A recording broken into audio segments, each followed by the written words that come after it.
All right.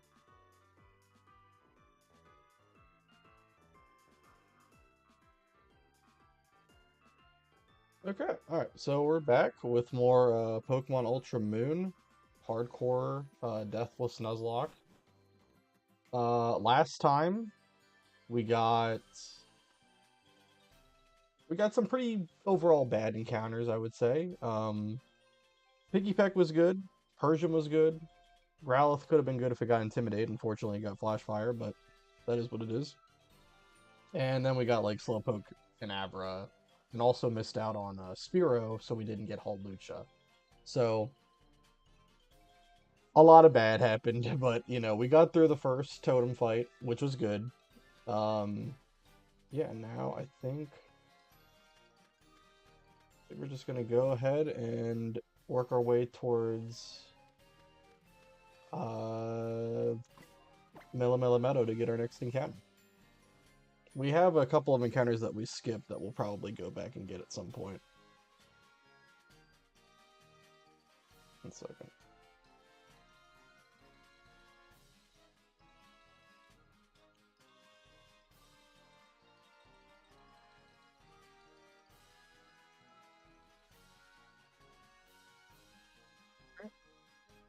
Okay. I believe this person has a Psyduck up ahead, so we got to make sure that we're prepared for that. We'll put Persian in the front. It's also, I think, maximized special attack EVs. Just want to get this guy out of the way.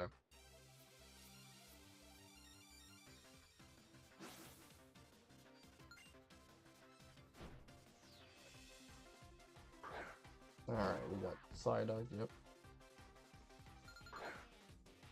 There's like 3 trainers on this route that all have like EV trained Pokemon. I think they're all max special attack too. But they're not too difficult to take out, so it should be fun.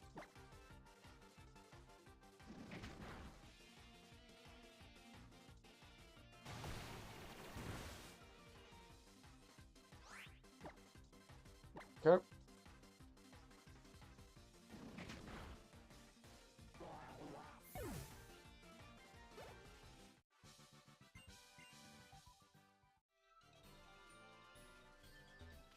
Right, let's move on. I think the next person has a Cottonee. Let's put Growlithe in the lead. I think Growlithe can handle this.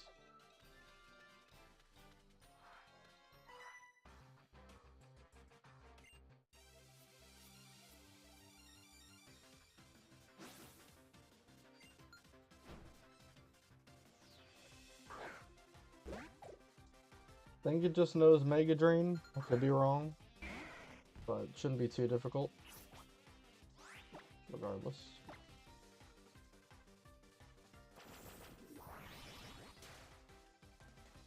Was a crit. Makes sense.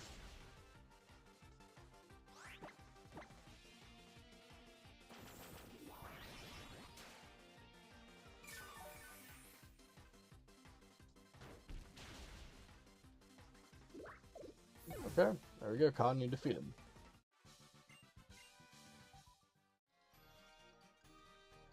Put Persian back in the lead really quick.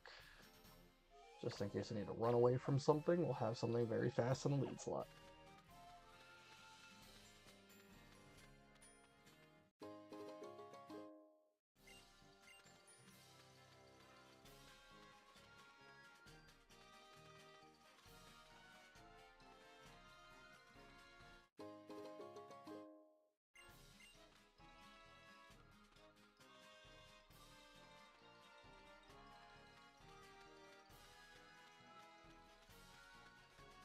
Okay, we can get a Soothe Bell from this guy, I think, down here. Yep.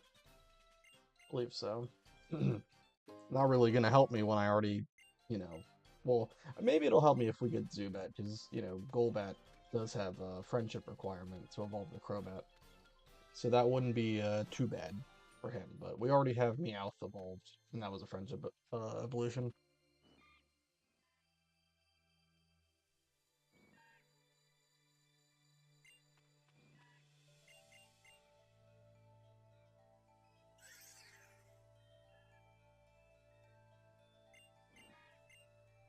Okay. So Melee Meadow is actually pretty good because no matter what we get here, it's gonna be a good encounter. There's like 5 different Pokemon. I think it's like Caterpie, and then there's like Metapod and Butterfree as well. They're like all 3 separate chances. And then there's Oricorio, Flabebe, Patilil, and Cutiefly. And all of those are solid Pokemon that could be useful for at least a decent amount of time. I need Lily to heal me.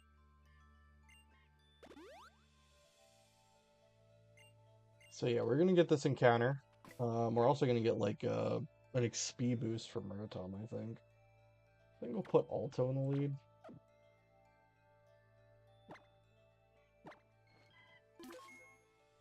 Alright, let's see. Roto XP points. Let's go. Alright. Let's see what we get from this. Hopefully it's something good. Flabebe. Okay. I'll take it. Flabebe will definitely be helpful late game. You know, it takes a long time to get a shiny stone and then evolve it into Florges, but for now, it can still do something right now, and then when we get the shiny stone in Pony Island, really will be helpful. I don't think we need to weaken it. I think we can just go for a Nest Ball and catch it. It's level 10.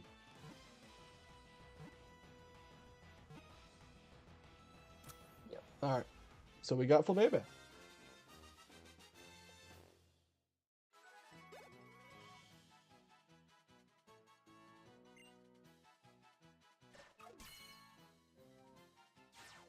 Also, the level cap is 16.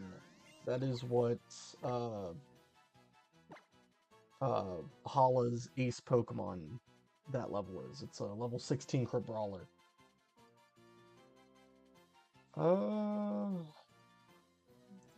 Lily, why not?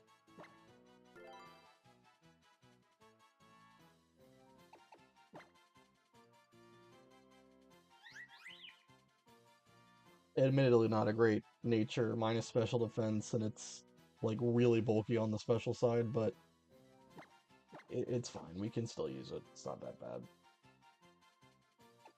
I think we'll add it to the party for now. It's better than Abra for sure. And then I gotta... 1 second, I gotta add that Flabebe is in the party. So 1 second, it's a yellow flower too. We need the yellow flower specifically.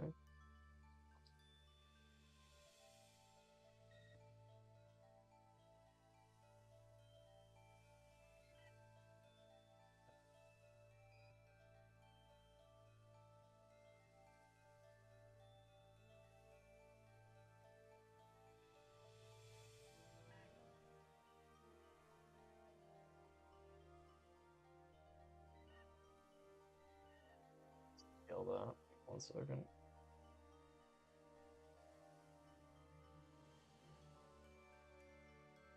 Okay, that's good. Alright.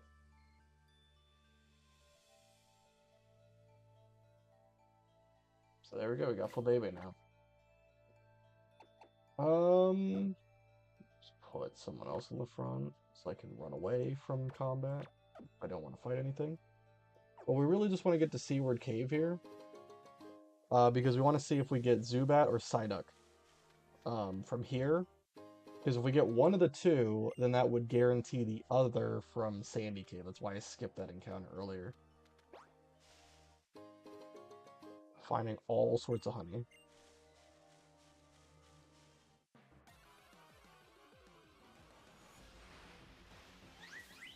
Finding another Flabebe too.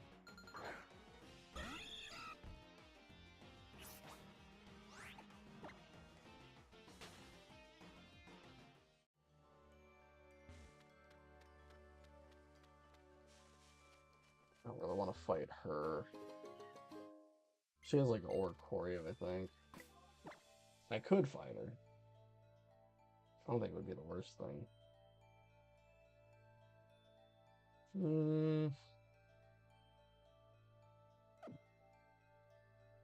It might be a good way to get everybody leveled up, too. I can't deny that. Alright, we'll fight her. We'll just put... Oh, I don't have any oranberries. Okay, well that kind of sucks.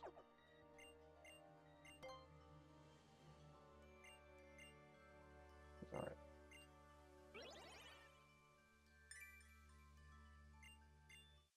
That's a fascinating dance.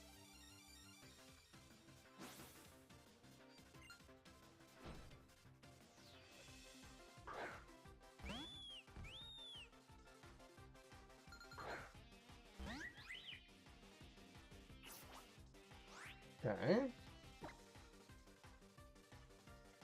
That's level 12? Oh, shoot. I really wish that Growlithe had Intimidate. Really wish it had Intimidate. It would help so much right now if it did.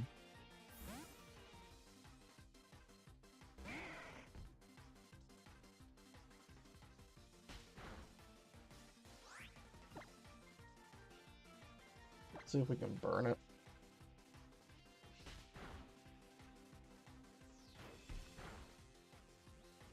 Nope.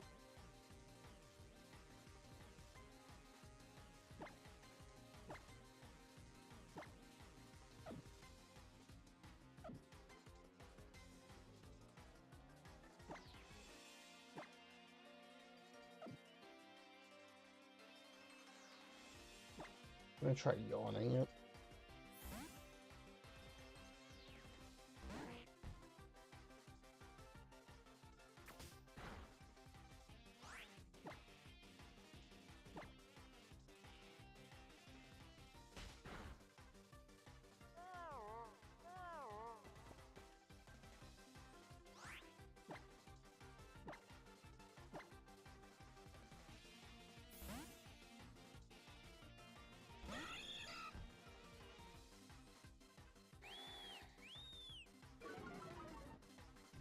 That's still fine. Really no use in using Fake Out, because it's guaranteed to be asleep anyway.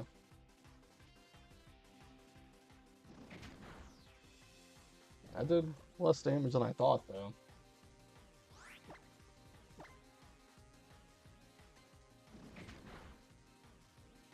And of course it wakes up after one turn. Tragic.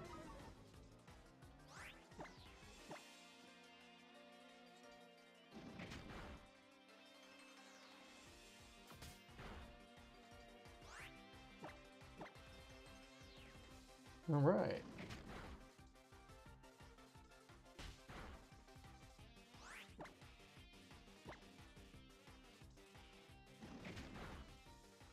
Got Oricorio down. Get a whole bunch of XP too.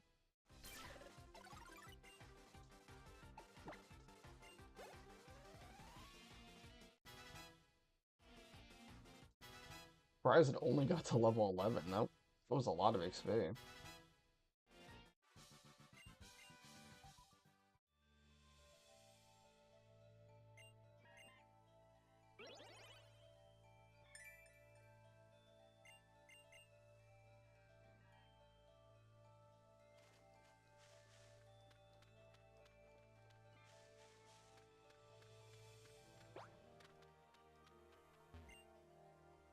Alright.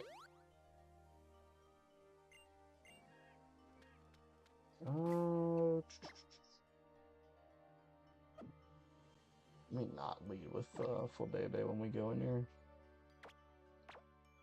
I'll switch to Popplio when we're in the cave, but just for getting through the grass, I think it's probably better to have Persian in the lead slot. And there's also a hidden item here, or did I already get this one?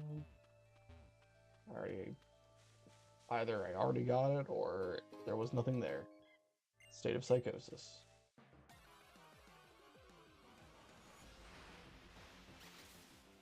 Patilla. Patilla wouldn't have been bad. That when it evolves into Lilligant, you have to use a Sunstone, but once it evolves into Lilligant, it gets Quiver Dance really early. Very, very solid Pokemon for the, mid-late game, but for the early game, not really that great. What hell item do I put on Wonder? That's fine. Alright, we're hoping that we get Zubat or Psyduck. It's a 50% chance to get one of those two, or it's a 50% chance to get Smoochum or Delibird. Hopefully, we don't get them. Not the end of the world if we do, but it would just be a lot better to get Zubat or Psyduck here. We don't want to go too far in the cave because then you trigger a battle with a Furfur, which is kind of tough. You got Zubat, perfect. That is very good. We don't have luxury balls, do we? No. I probably should have bought some. Yeah. It's fine. It just means that we're going to have to, you know, do some stuff to get Golbat to evolve into Crobat later. But honestly, it's not that bad. You can just use, like, vitamins and stuff to get their friendship high, too. So it should not be a problem. But we're hoping that the Zubat is good.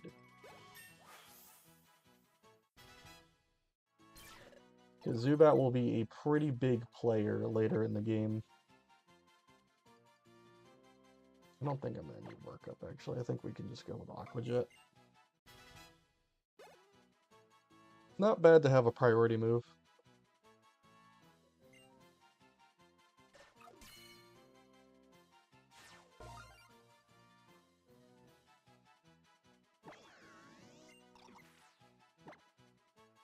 Yep. Echo. Not Echo. Echo. Let's see what we got. Okay, neutral nature. Just kind of looking at it, I think it looks pretty solid. Yeah, I mean, I think defense might be a little low. Hard to tell on HP. I'm not really exactly 100%, but everything looks solid. I think it's a good Zubat. Ultimately, it's serious nature. All right, we're gonna add this to the team because it will help for the Hala fight.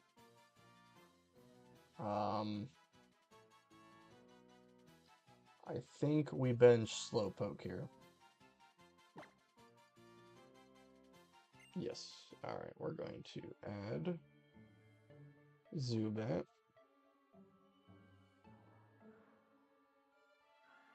Give me 1 second. Zubat over Slowpoke. Change this.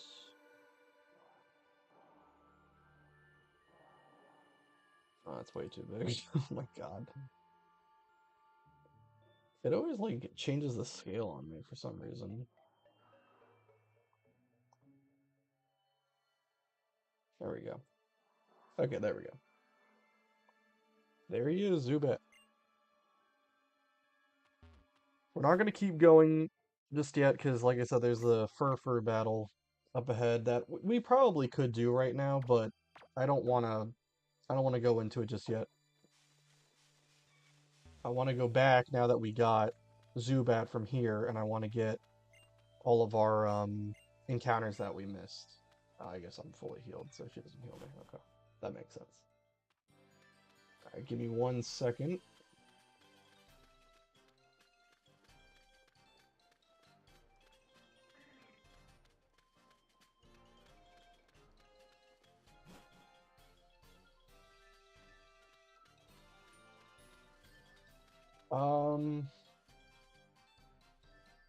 I guess we could do Verdant Caverns encounter while I'm right here. Okay. So for Verdant Cavern, now that I have Zubat, I was planning on, if I didn't get Zubat from Seaward Cave or Sandy Cave, to go to Verdant Cavern and just try to risk the full odds there. But now that we have Zubat from Seaward Cave, I'm confident that we can just go in here and grab Rattata instead. The only Pokemon that appear here are, you know, from not like the dig spots there. It's Diglett, Noibat, and then Zubat. So Noibat evolves way too late to really be practical. And Diglett we would prefer getting later on from a different area. We kind of want to get Rattata now from here. because then that species calls for a lot of routes, and also Rattata might be useful later on. So, we're also hoping it gets Gluttony and not Hustle, but, you know, it is what it is. Whatever it gets, it gets.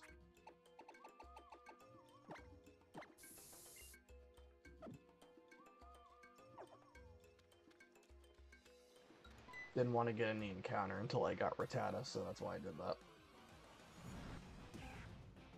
Alright, so there we go. We got Wild Rattata. And also, I didn't say anything about it last time, but when you're doing the Totem Trial, you can't catch any Pokemon, so that's why I didn't catch any of the Rattatas that I found there. You have to complete the trial before you can actually catch anything, so yeah. But now we're getting Rattata. And hopefully it has Gluttony and not Hustle, because Hustle has a lot of problems with it.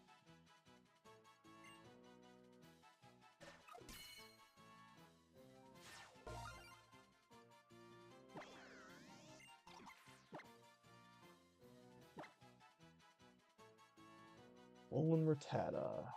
We name him Chong.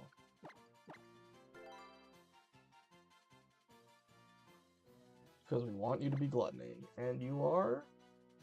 Gluttony, perfect. And Neutral Nature, not bad. Can't really tell if these are good or bad IVs. I don't really know too much about Rattata off the top of my hand, off the top of my head, not my hand. Put this. Do we want to put it on the party? Let's see what we have.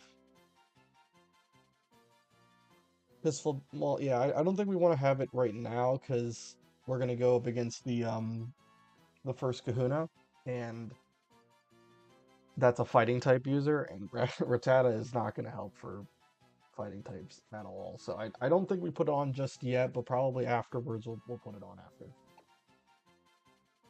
So just send it to the box for now. Okay. Let's get out of here.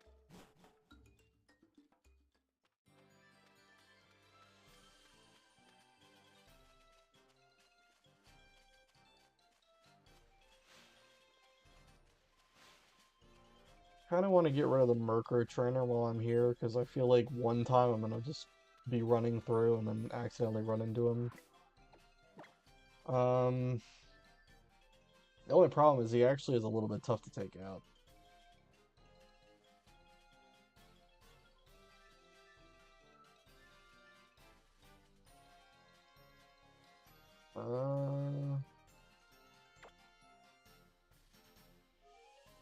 You know, we'll wait to do it. We can wait a little bit longer.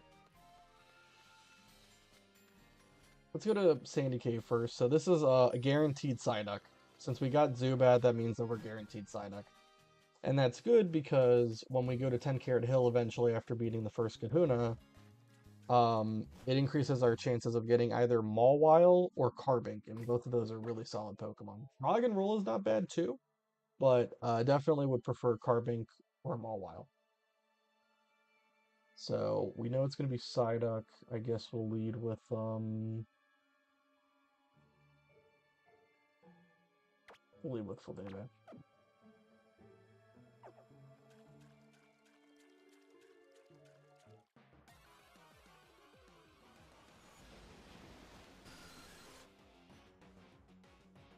Okay. Zubat is Species Clause, so we're not going to do that.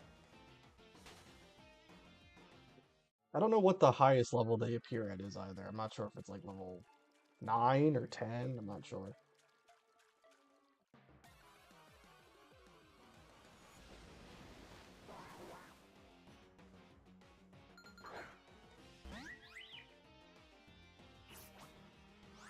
Okay. Go with Fairy Wind.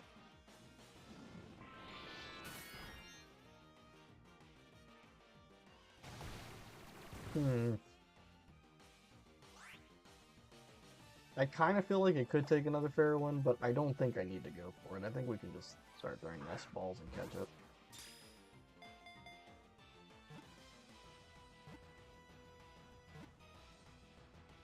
Yeah, Nest Balls are like a cheat code for the early game because the catch rate for nest balls increases the lower the level of the Pokemon, and I think pretty much until like the Pokemon's like level 20, I think it's 22 or 23.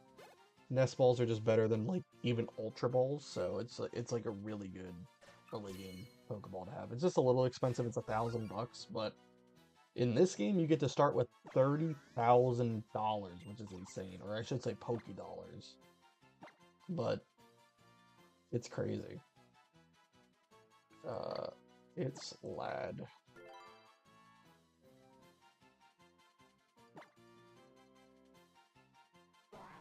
Modest nature, okay. Not bad at all. Stamp. He soiled himself. Or, yeah, it is he. Yeah, he soiled himself. But it's okay because he is a water type, so it makes sense for him to be damp. We don't judge. Also, I don't think I ever went back here and got all these items. There's one particular item that will come into play really later on, like insanely later on, but I still want to get it now so I don't forget about it later. And that is the white herb.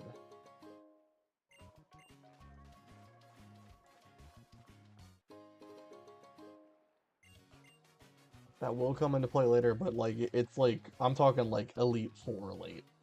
So don't worry about it right now.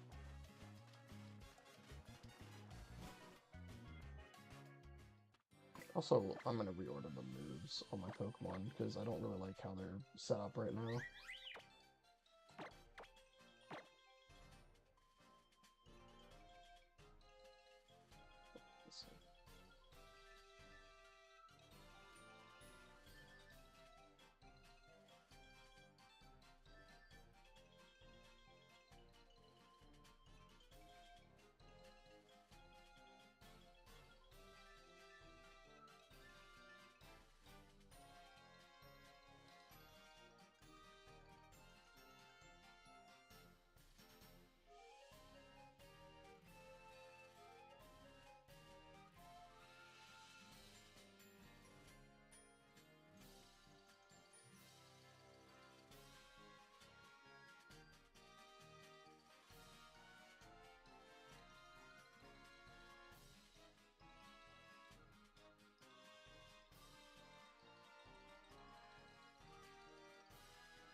Alright.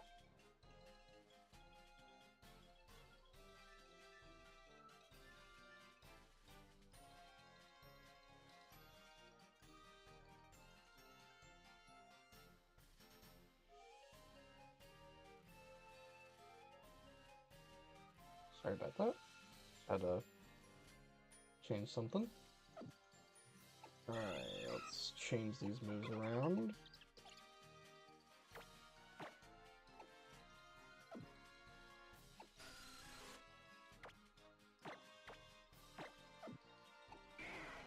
Okay.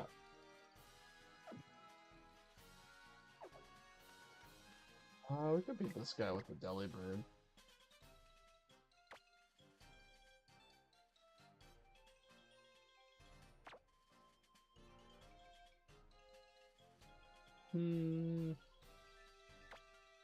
Let's do like this to get Zubat some XP too.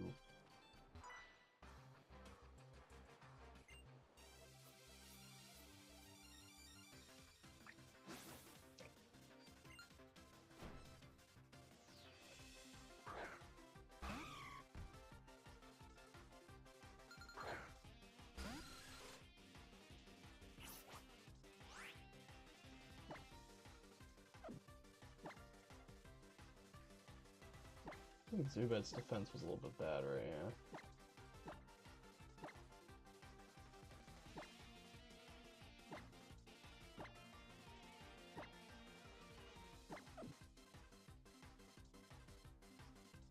Go straight to Growl.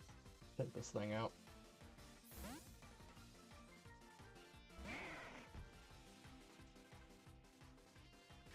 I love Delibird so much.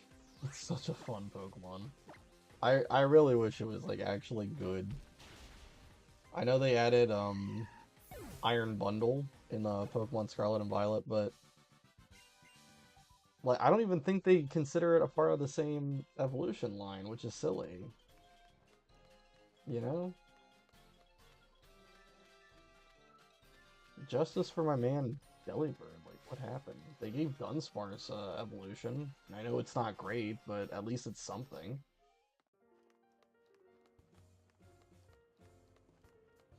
Let's gonna go heal.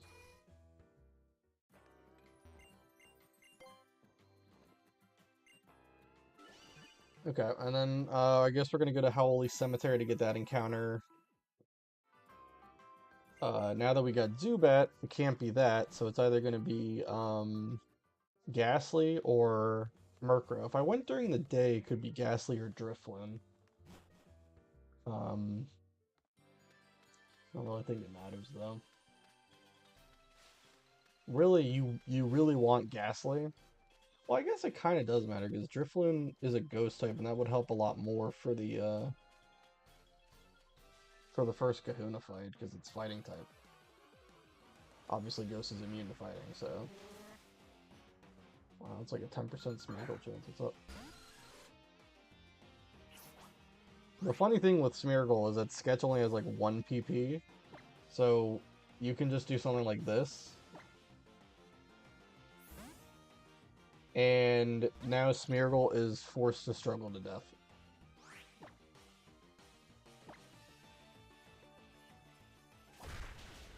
Although I think I just killed it in 1 hit, so it doesn't matter. We don't get to see it, but yeah, it doesn't have any PP after it uses Sketch, so it just struggles, which is hilarious. But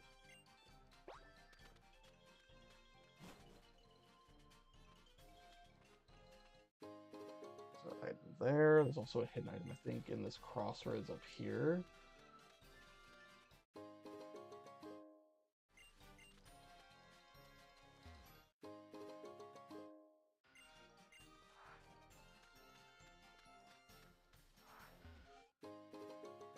We'll beat up this kid with the Happiny. Sadly, Happiny is not like Chansey and Blissey, and it doesn't give like a massive amount of XP, but it's still something.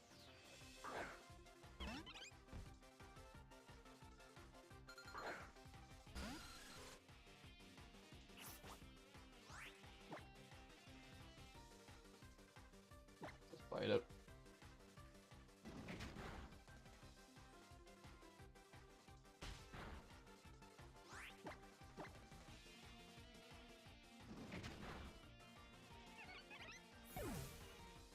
Alright. Oh, come on, we don't only get to level 12. That's silly.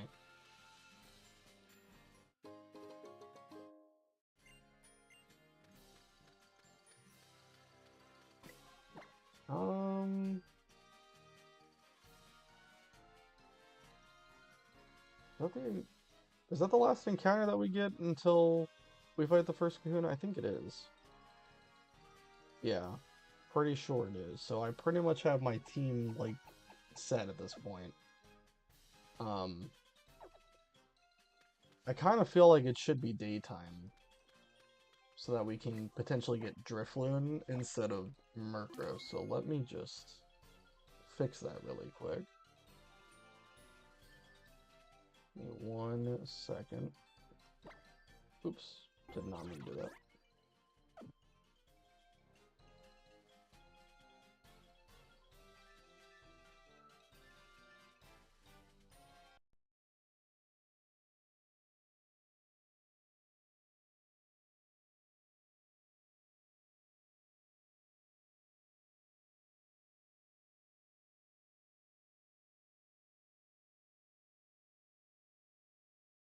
Second.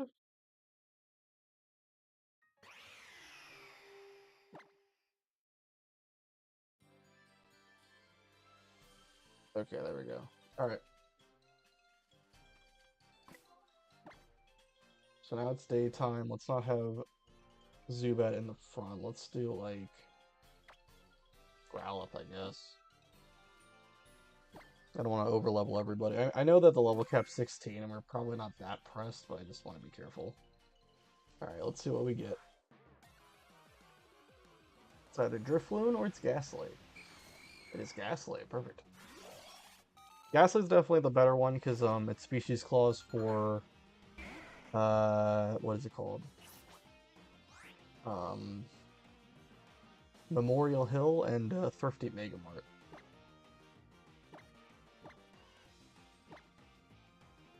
Okay, we should catch this. It's level 6. Nest Ball probably has dang near close to 100% catch rate, so...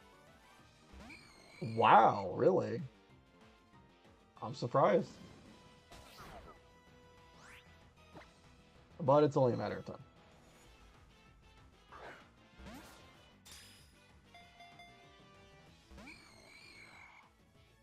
Okay. Gasly wants to be somebody. I'm curious what the catch rate is now. A level 6 Gasly escaping a Nest Ball 2 times. That's pretty unlucky. Let's see if I can look up the catch rate. Of course, now that I'm looking it up, he gets in the ball. But I am still curious.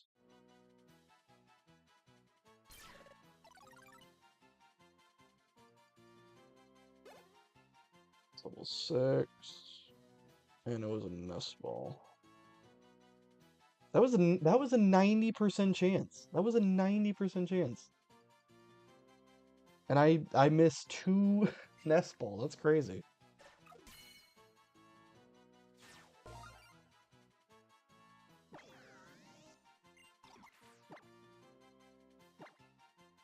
Alright. We'll name it Phantasma.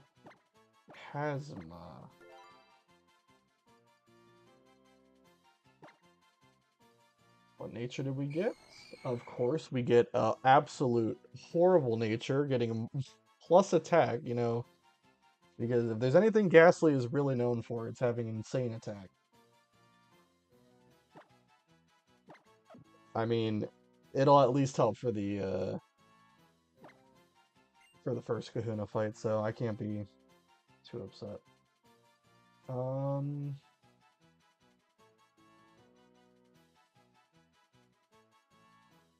I guess you bench Growlithe for now. But I get, well, you know, we can do like the fight with we can do the fight with Soliera first, and then we can put Gasly on the team. Don't have to worry about it right now.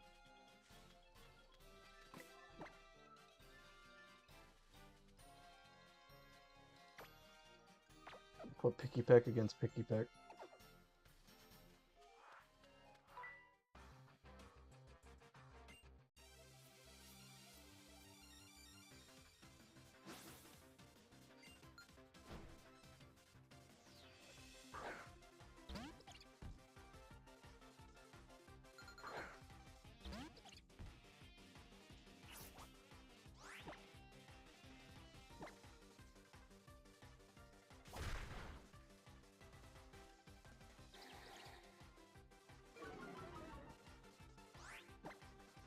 Alright. Get some XP. I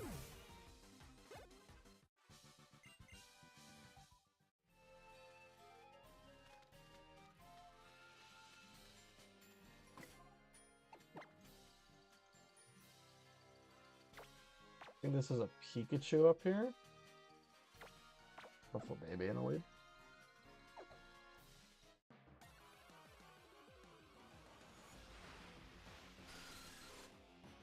Yep.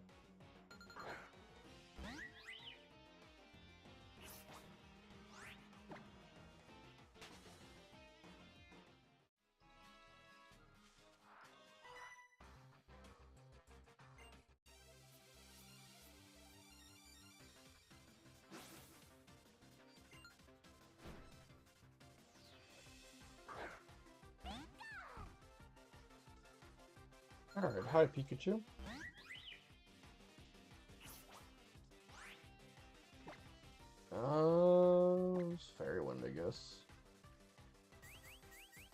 Pikachu know a physical move? Maybe quick attack? I think, maybe. Oh, likes whipping the tail. It's a little heart-shaped tail because it's a female.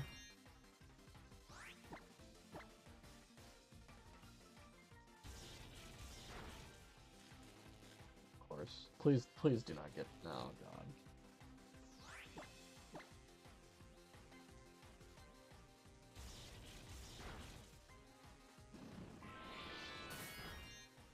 Okay.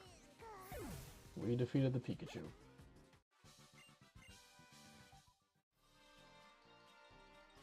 A very cool TM, Confide. That might come into play later. Come on, man. Every time I step in this grass, I get an encounter. It's crazy.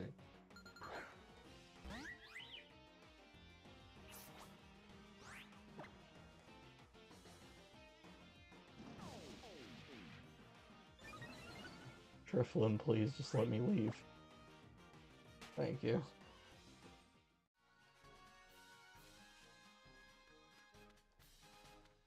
Alright, so now we're gonna go to Seaward Cave and we're gonna fight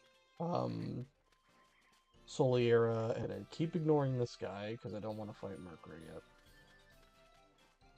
Murkrow is actually like a surprisingly tough Pokemon to handle.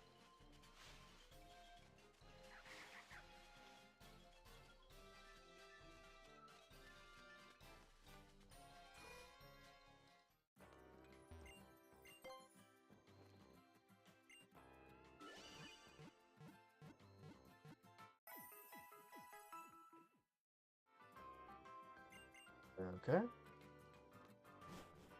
Let's see what the berry pile has. See if we get, like, you know, any orange berries. That would be really nice. Oh, it's gonna be a Crabrawler in here.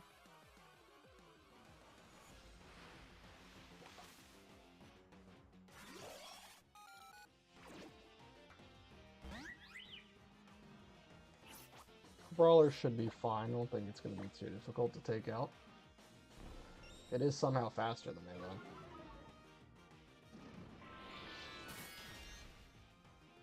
Even with that plus speed nature. Don't do this. Don't do this.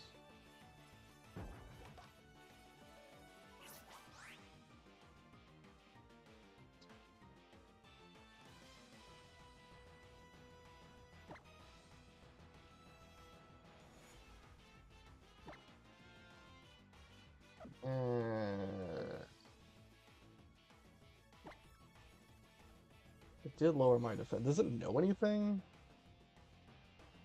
It might just know Rock Smash or something.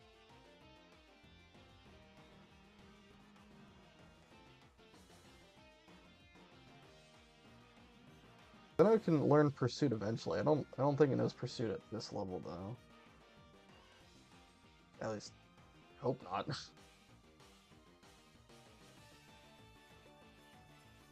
It knows Leer, Rock Smash, and Bubble. I think we can stay in that. I don't think we have to worry about this at all.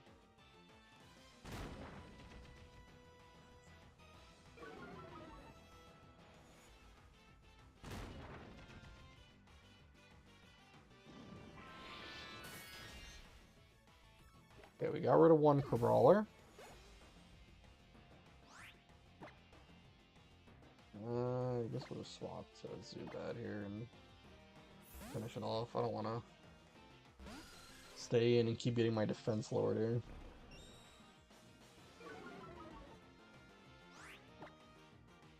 It'd be a lot better when we get Wing Attack. I don't know what level Zubat gets Wing Attack though. Oh my god, that did nothing. Alright, we're going to Piggypeck then. Please tell me Piggypeck outspeeds this thing. Apparently this thing is Usain Bolt, because it's faster than everything you have.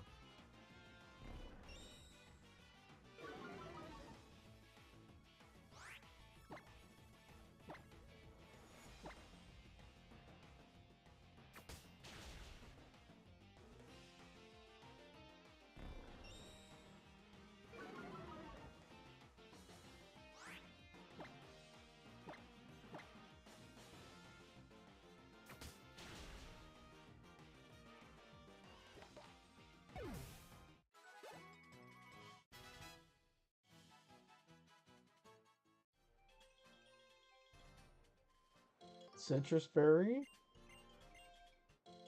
Chesterberry. Lepaberry.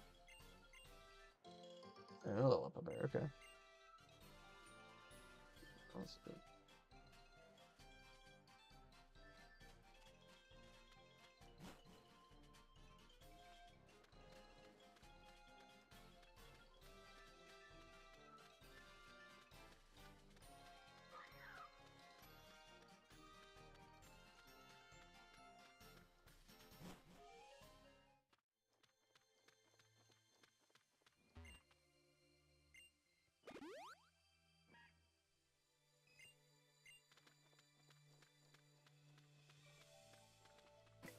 Right?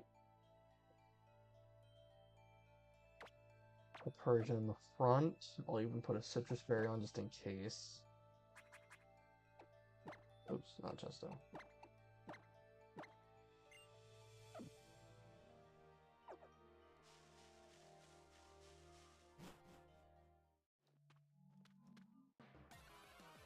Can we stop getting chatters right before I do things? Hello, Psyduck.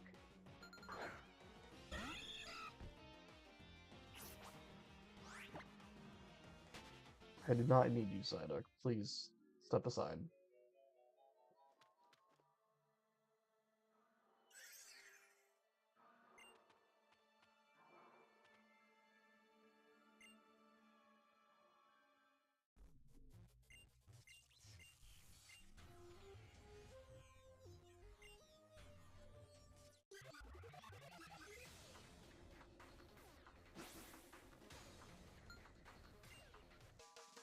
Alright. This fight is actually a little bit tough. Furfuru does not mess around. I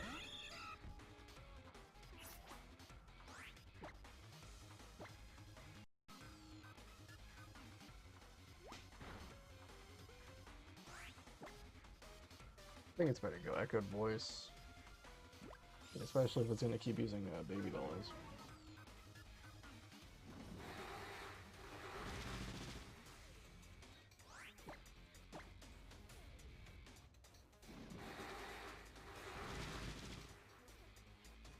Headbutt, how much damage does that do? 10? It's not too bad. Big thing is we outspeed.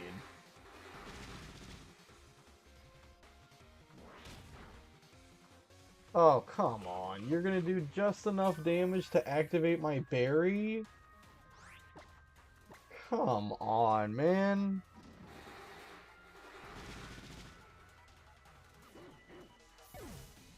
It's exactly how much damage it had to do to me to make me use my berry. That's crazy. I got robbed, basically.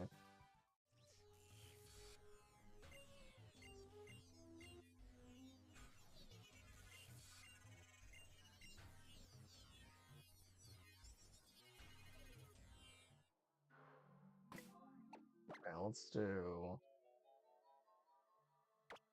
Put you in... Well, actually, no. Keep Persian in the front. We're gonna explore the cave a little bit and get some of these items here. A heal ball. An encounter. Yeah, I probably should have got more than just 2 repels. I mean, to be fair, the 2 repels I got were, like, items I found. Not something that I bought. But god dang, this is so many encounters.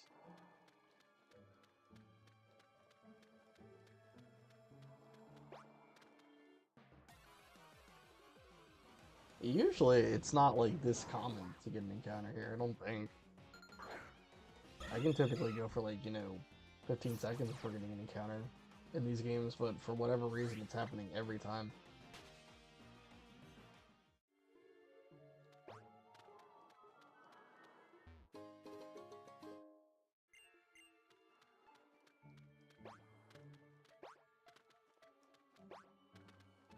See, like, we got pretty far there. Yeah, and that's just, like, a little side quest thing. We will be back here for a future encounter. Right now, we don't have the means to get the encounter, because you have to either have a fishing rod or a Pokemon that can transport you across the sea. So we don't have either of those, so we cannot get one.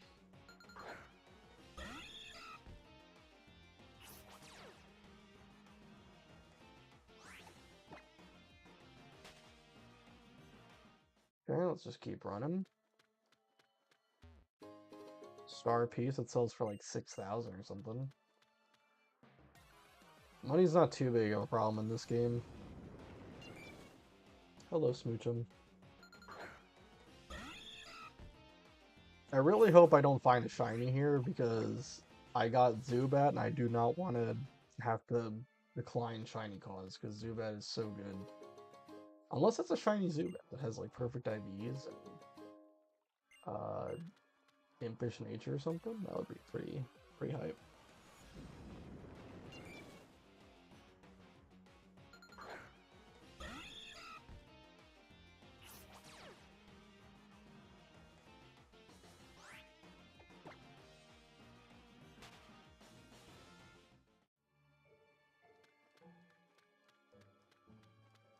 Anything up here? No. Oh my god. I just want to keep going through the cave and stop getting encounters.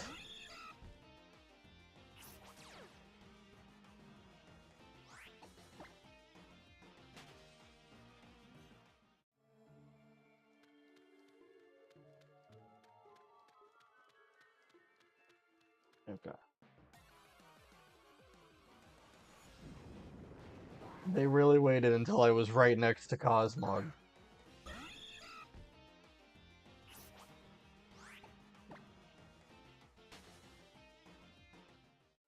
I'm just trying to put Popley on the front. That's all I'm trying to do. There we go. Popley is now in the front. Okay.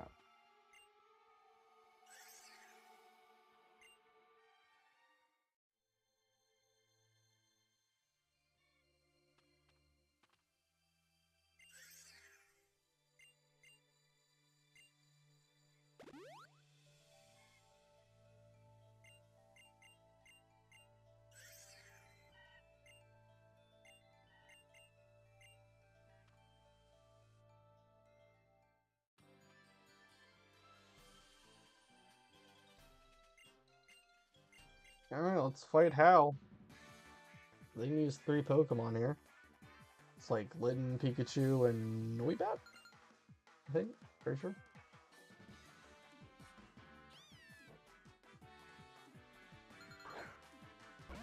And Litten's not that bad. It does have a Citrus Berry, but that's not going to be too big of a problem.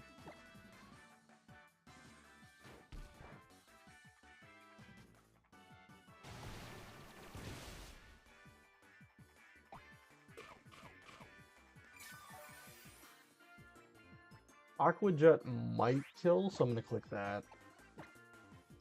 It might just barely miss, but it's worth a shot because it's a priority move. Nice. Very good, and then Pikachu should swap in here. Pika.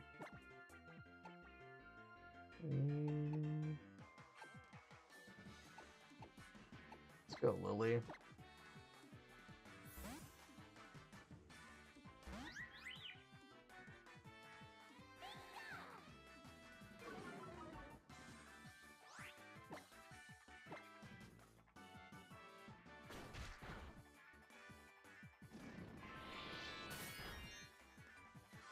Okay.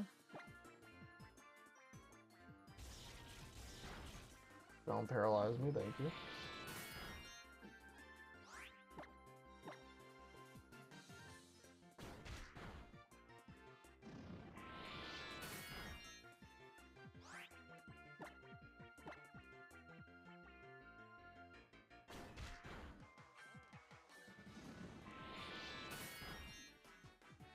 She was down, and then it's just Noibat.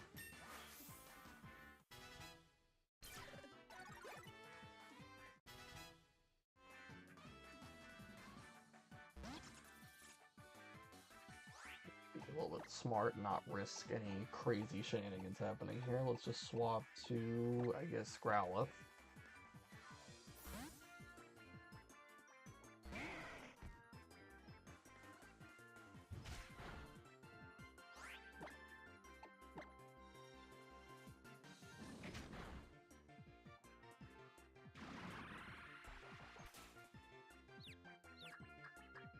Oh, great, we're playing this game. I love it.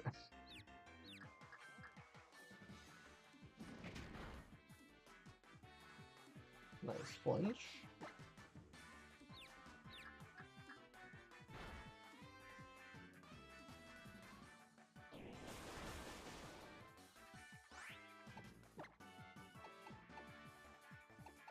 How fast was Growler? 26? Anyone? I don't think anyone's even close to that, no. Yeah, just go to Pop Play and we'll just Aqua Jet it.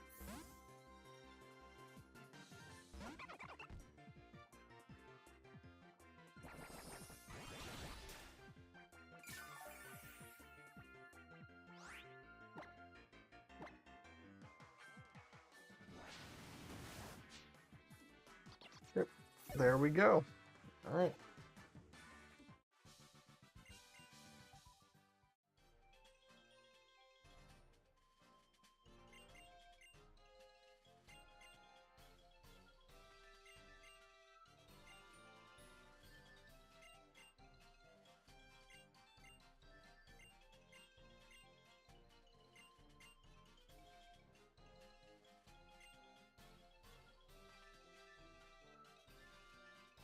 Alright. We got... I think we just have the Growl Trainer, which I could skip, but I'm fighting. Why not?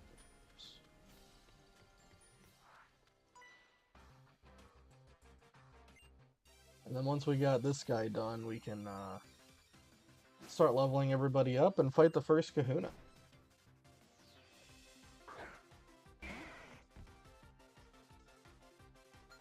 Hopefully things go well, we don't die.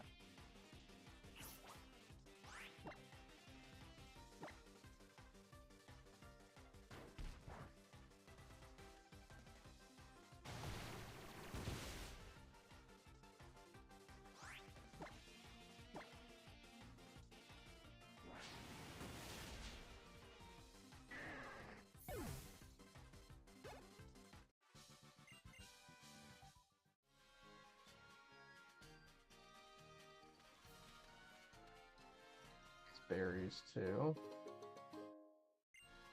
I've already gotten my encounter on Route 3, which was very disappointing, Volibee instead of Spearow, but I'm gonna go through this grass to get to the berry pile. Citrus. Citrus. 3 citruses, let's go. Then we get Nest Ball. Okay, so I think we'll go up to the Pokemon Center and we'll put everybody on that we want to bring with us into the fight. And we will hopefully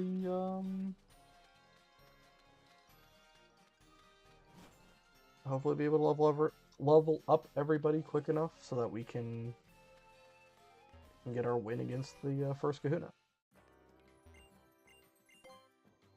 And I'll have to change my my current team, my overlay here. Most of these guys are going to be brought in with me, but not all of them.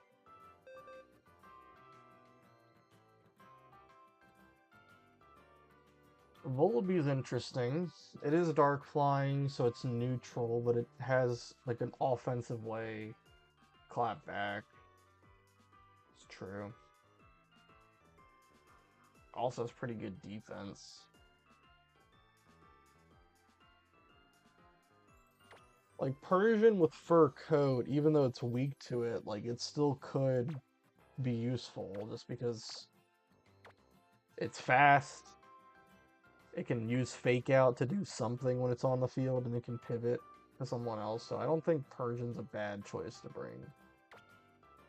We can evolve Picky Peck into Trumbeak, I think, so that wouldn't be bad. I think Growlithe will probably bench. Definitely bring Ghastly. For sure. Zubat is good. It'll eventually get Wing Attack. I think it gets it before 17, so it should be fine. And I think Poppley is good too. Doesn't have as much bulk as Vullaby, but it does have a priority move and Baby Doll Eyes, which could be massive.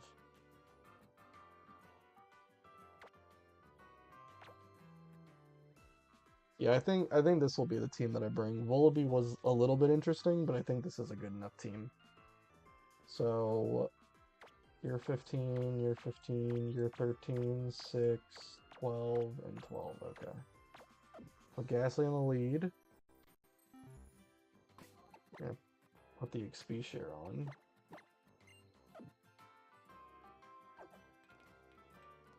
The great thing about Ghastly being, even though it's low level, because it's a ghost type, when it's in the lead slot, you can run away from battle guaranteed.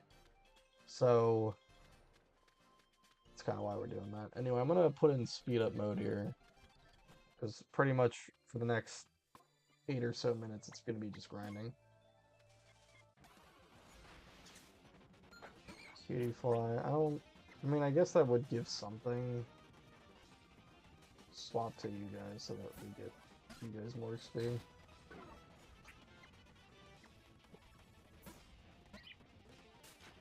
Okay, well I got paralyzed, I didn't know it had stuns for. Oh great, it paralyzed everybody.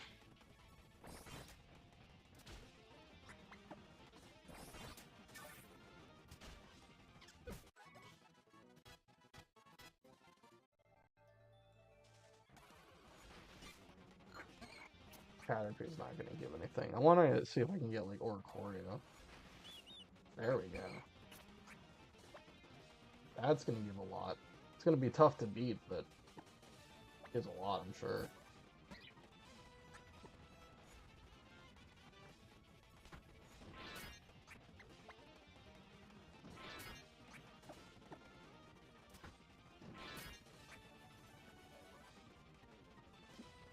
I think go one more. Well, let's not get too greedy.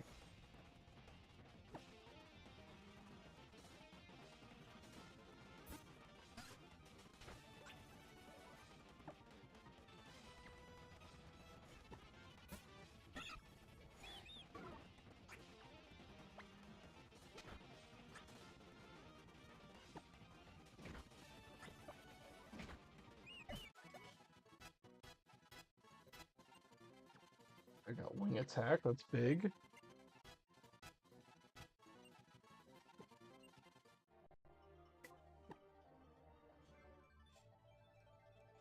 I'm gonna turn XP share off and then we can just like swap the Persian if I need it. See if we can do Rotolotto for XP boost too. No. Nothing like that.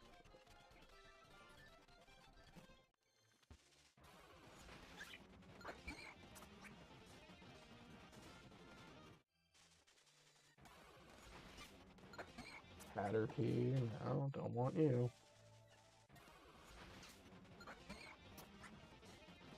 Cutie Fly, you can just paralyze everybody. I don't wanna fight Cutie Fly. Like really. Okay, hello, 1% Butterfree. Alright. Do you know Confusion at level 10? This is an interesting question, because I think it isn't like Confusion a level up, or not level up, a evolution move? Or is that Gust? Could be Gust. No, well, it learns Gust on evolution, but it also just knows Gust and Confusion at level 1, apparently. So it's a little bit scary, because I can't really go to Zubat in that case.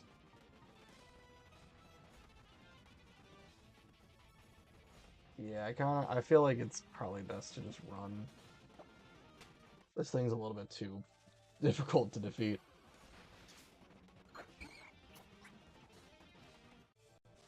I really just want to fight if it's like, you know, Metapod or Choreo, I think. Cutie Fly is a little bit too scary because it can paralyze everybody. I mean, I guess Patillo would be fine. Yeah, I can fight Patillo. Okay. Oh.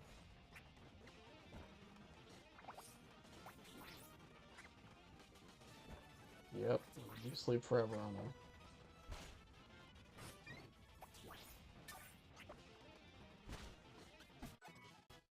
Okay, Curse. I don't think we need that. Caterpie. Pick.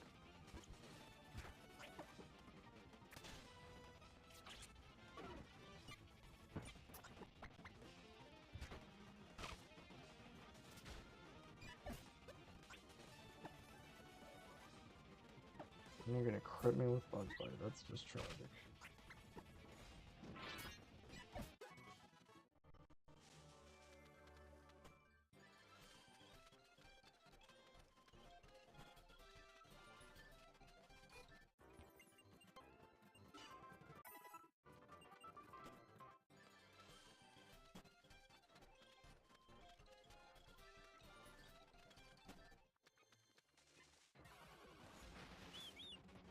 Alright, or Choreo again.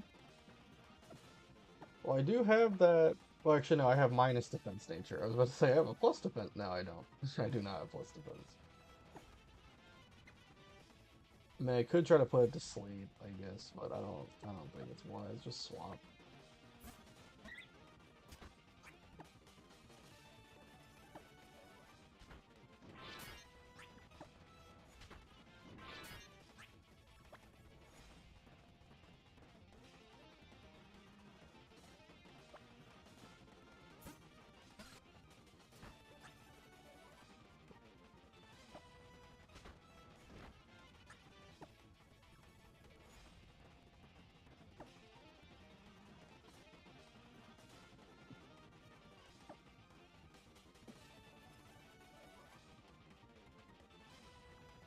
Defense I have 14.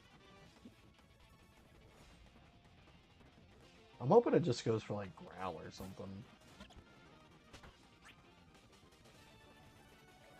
9 damage. That's just I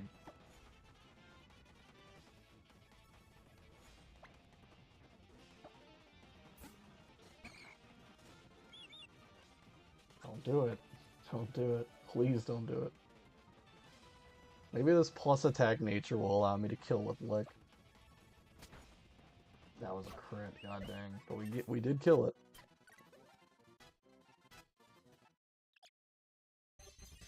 And we get Trumbeak here.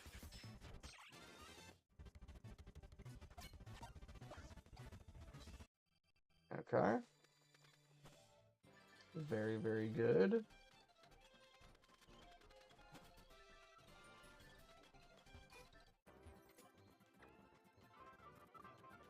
Okay, everyone is getting really close. Like, I want to keep getting Oricorio encounters, but at the same time, like, Oricorio is terrifying. He has a lot of XP, but it's a little bit difficult to take down. What's crazy there is I think it also knew, like, Growl and Helping Hand, but it pretty much only ever clicked Pound and Peck. Hey, Metapod, perfect. Pokemon that easily can be defeated by anything that I throw in it.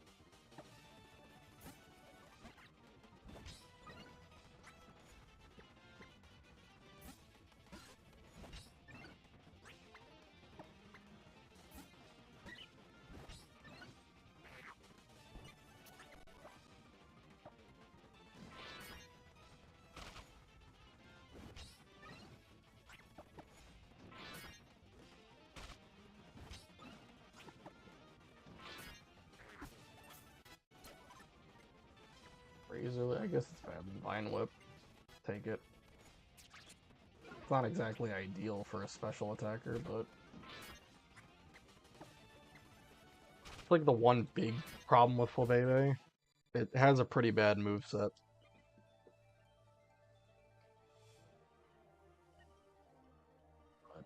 You know, once it gets to like, you know, the mid 40s, that's when it gets like Moonblast, and you can move tutor like Giga Drain as well, so it gets something. It has Wish, always a useful move.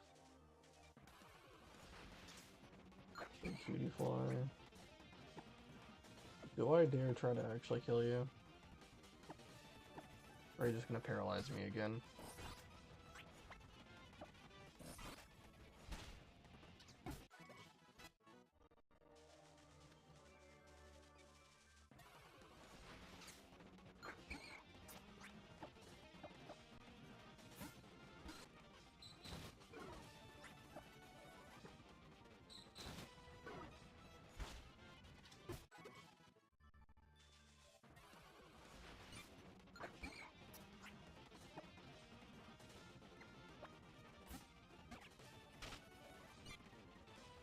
Do not call Butterfree, for the love of God.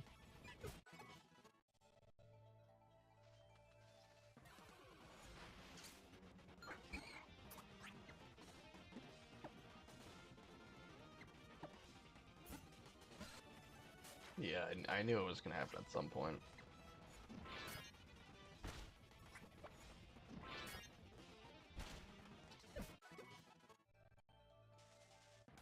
Yawn. There's Oricorio. Okay, we actually land Hypnosis. Not Hypnosmith, it's Hypnosis. Okay.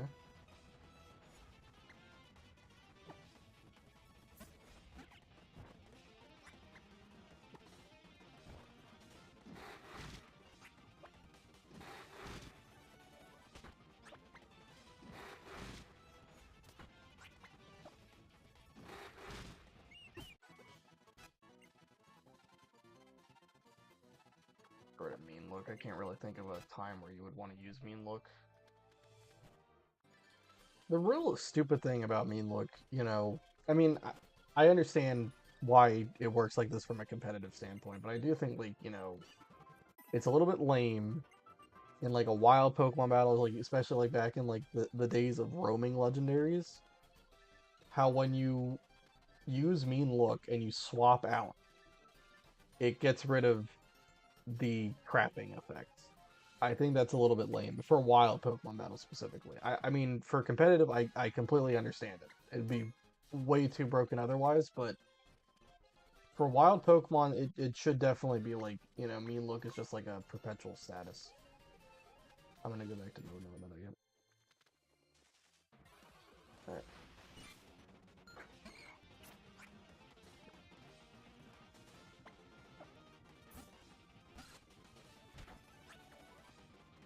I need to put Wing Attack in the top slot.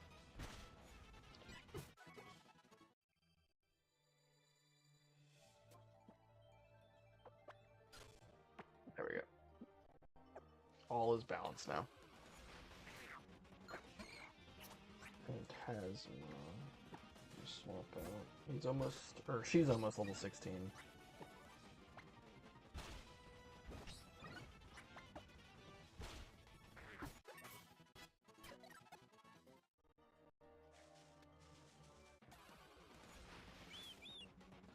Slowly getting there.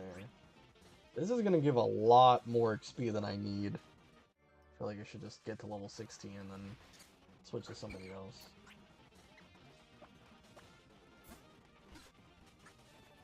Thank you for missing, and you used Unspore again. Of course. Alright, so that's you done. Let's put Trumbeak in the front. And let me get back to Pokemon Center.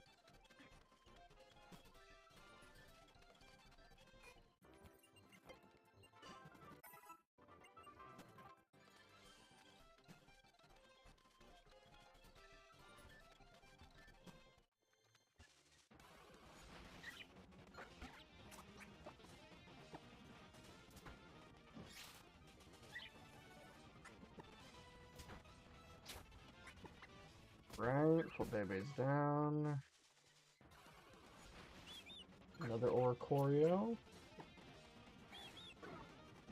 Hopefully I can get it like really low, but not quite kill it. Then we can swap and yeah, get some more XP.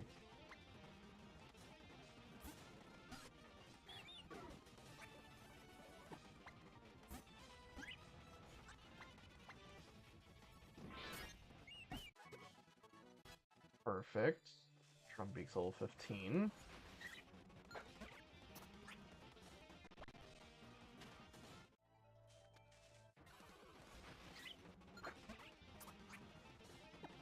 I really just want to find a work Wario so that we can just get this done. There we go. It's only level 10 though, so it's probably not going to be high enough level. Good crit.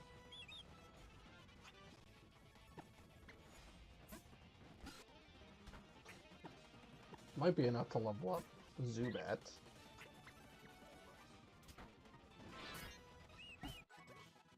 Not quite now. Very close though, very, very close.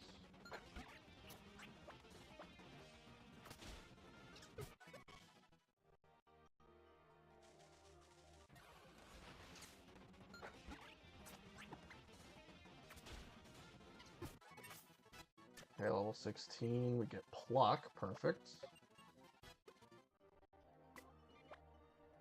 And I guess we'll just put... Who has the most needed to get to the next level? Is it actually... Wait, no, Persian was 44, right? Yeah. No, okay. We'll just do this, and then we'll put the XP share on. Trumbeak, it's fine to get a little bit of XP. Okay, what is going on here that I'm getting this 1% encounter chance?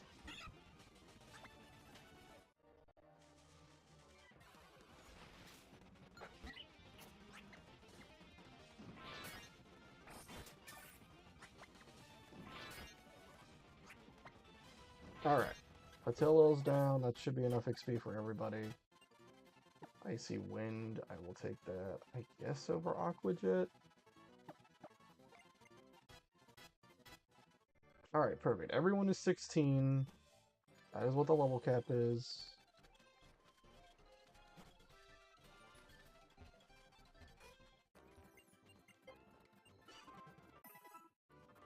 So, officially, this is the team we got. And I'm gonna have to see if the berry pile below has, orange berries or not. They have some citrus berries, but orange berries for some of them might be better, so...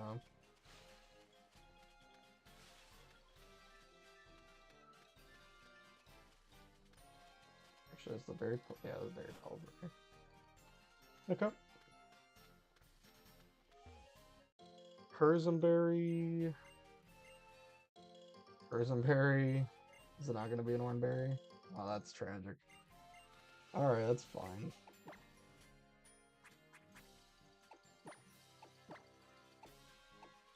For the most part, I think the people I'm going to use are Zubat, Ghastly, Hoplio, and Flabebe. I think those are probably going to be the more likely guys. Well, maybe Trumbeak over Flabebe.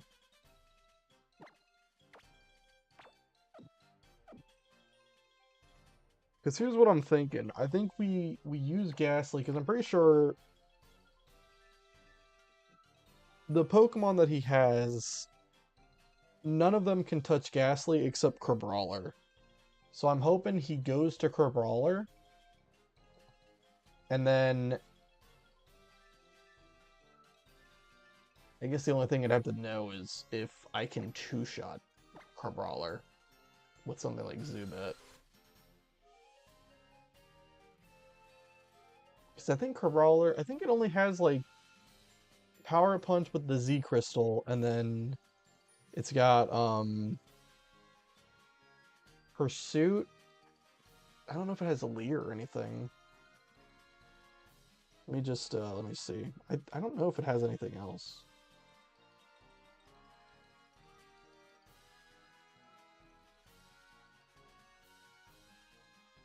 It does know Leer. Okay.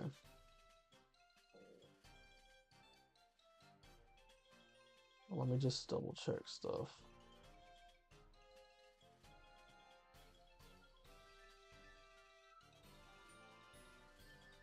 Alright, so...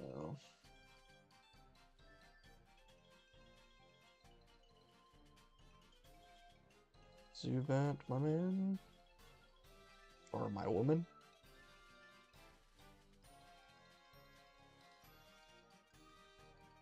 Actually does have pretty good attack.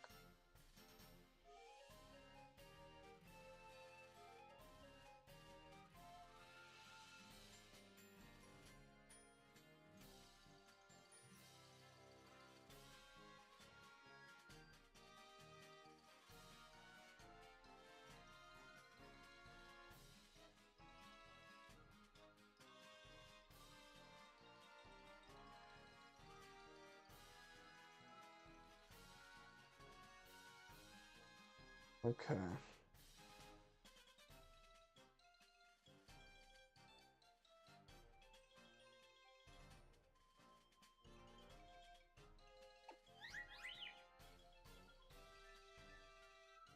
Then I think Flabebe might be the best thing to go to then.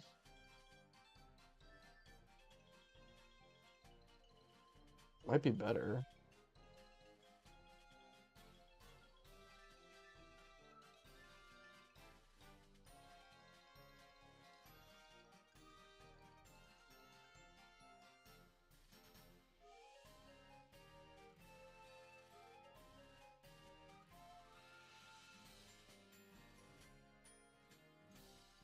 The only thing is that I think it would use Power Up Punch against it. And that would increase its attack every time.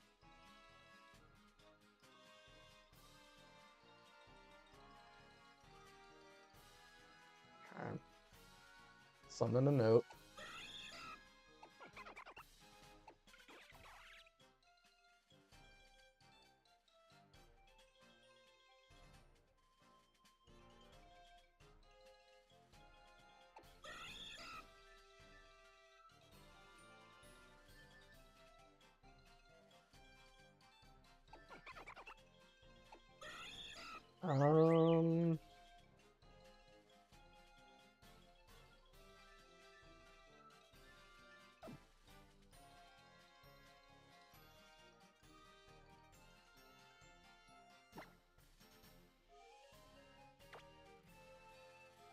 Um, I don't know. Should I put it on Flabebe?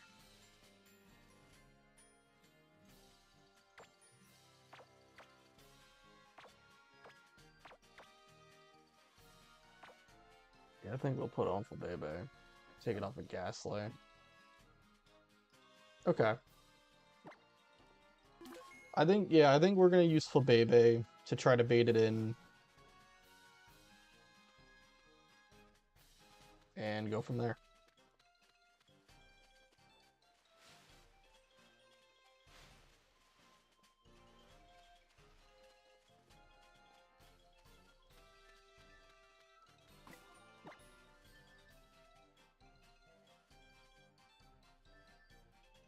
I also can swap to Poplio to lower its attack. Or even slow it down. That's also an idea.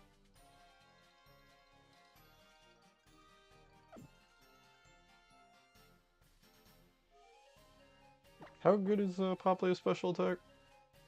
26.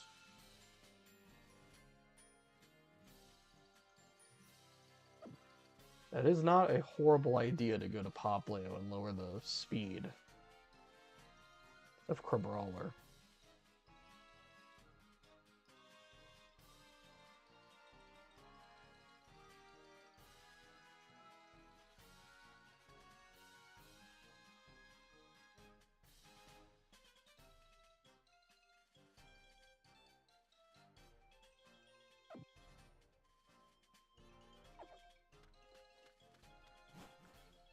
Then I think we'll try to lower its speed first, and then we'll lower its attack. Lower its attack or swap to Flabebe, we'll see. One of those two. It would be really good if it used Leer instead of Power Up Punch, or if it just straight up Z moved me to get that out of the way too. Although, can I live a Z move? I might not be able to live like a crit Z move. Yeah, I don't know if I can do that. Dang, this is pretty tough. I didn't really get a great team for this fight. Hmm.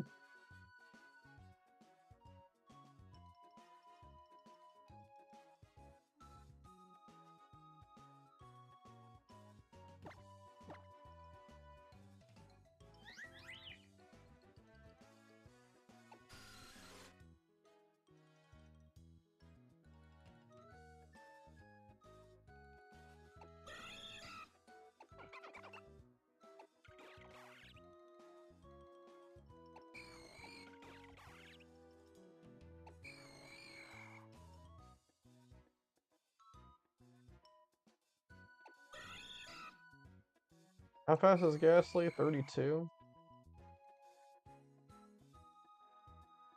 And Crabrawler has how much health? 56. So Nightshade would do 16, which is like about a quarter, like or not a quarter, but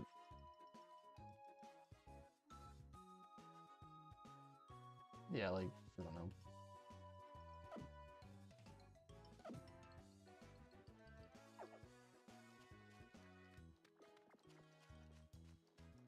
Okay.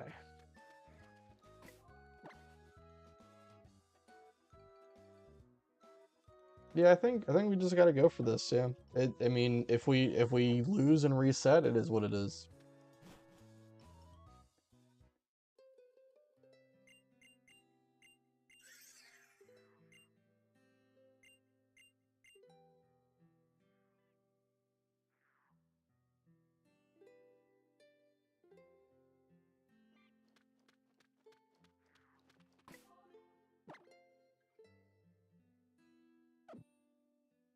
Let's do this.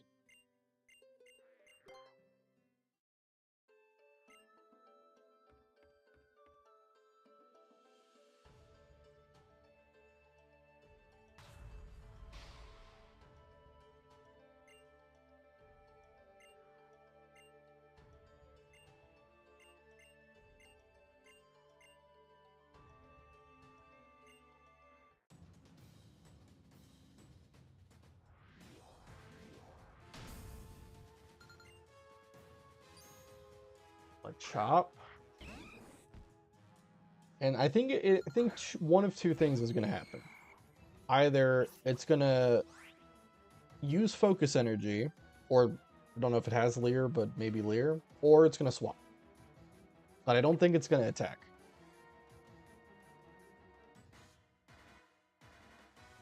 This is just a very important decision of who you swap to, though. I think you have to try to see if it burns the Z move. And then once it burns the Z move, then you can go to like Poplio. Try to slow it down or something.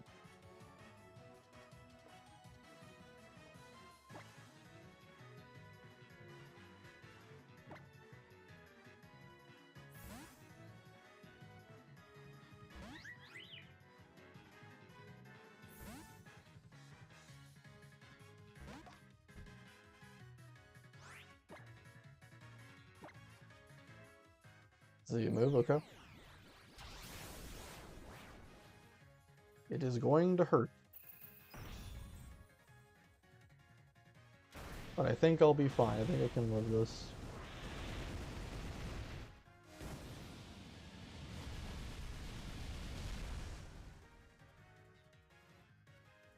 That was a crit.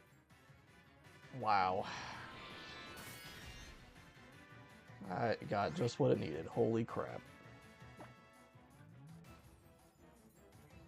Mm-mm-mm.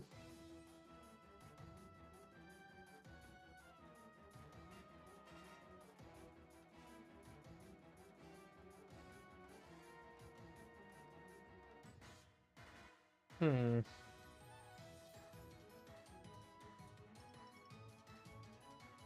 Yeah, because now Power Punch is coming. God, this is a little bit scary.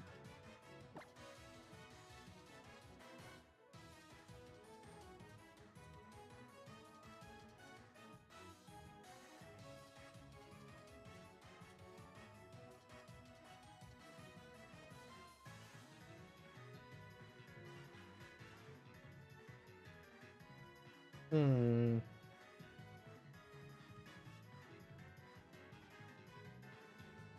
I could hope it uses Leer too. That's not off the table.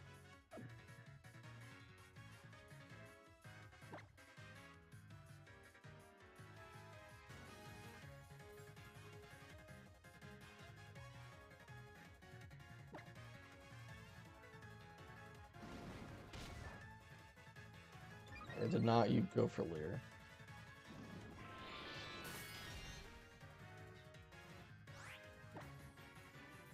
Dang, man.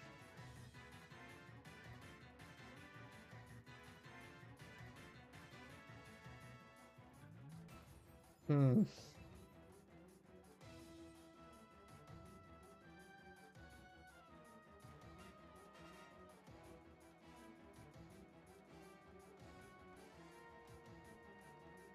You think the only way to win is to go to Ghastly and use Hypnosis?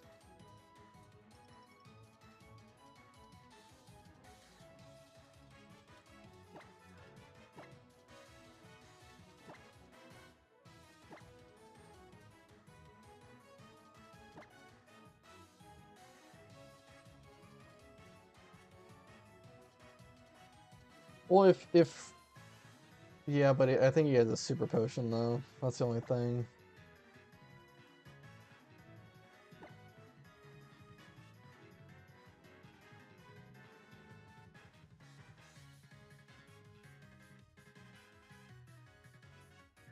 Hmm. Yeah, I think we might just lose here. That's just sad. We just didn't get good enough encounters, and no one had like good enough defense or anything to handle it. Oh, jeez, that's so much damage.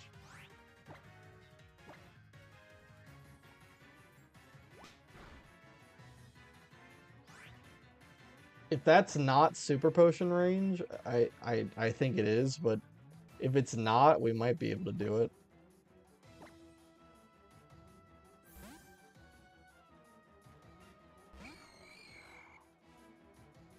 It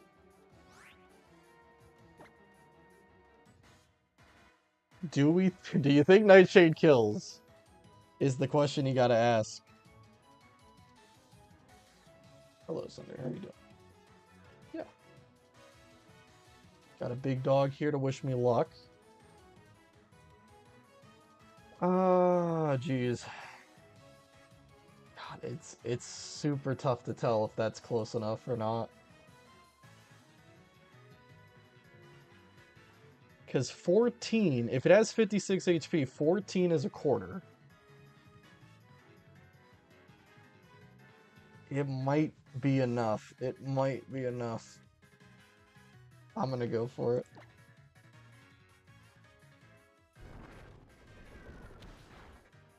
Oh, thank God. Oh my goodness. Oh my goodness. Wow. Wow, I don't even know what to say about that. And from here, he doesn't have anything that can hit ghost type, so it's just a win at this point. Oh, but he can be annoying with sand attack. Yeah. That is something that he can do.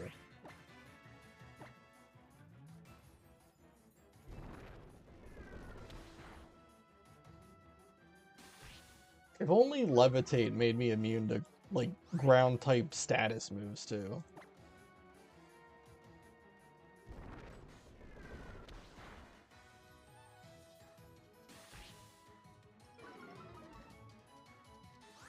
Now that's gotta be low enough to use the super potion, right? No? I don't know what he's doing.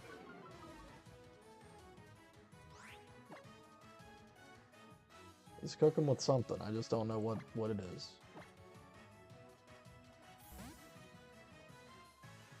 I'm clearing all these accuracy debuffs. It's just so much. I'm at this rate I'm gonna have like an 18% chance to do anything.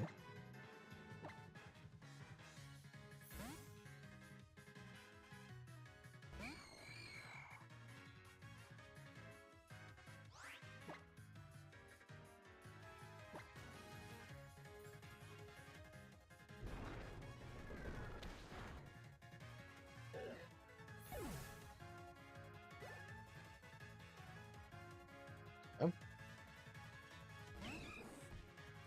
One more.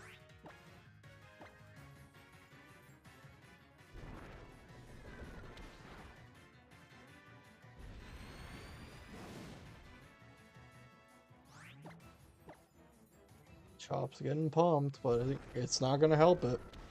You can have a crit rate that's really high, but you can't hit my ghost type.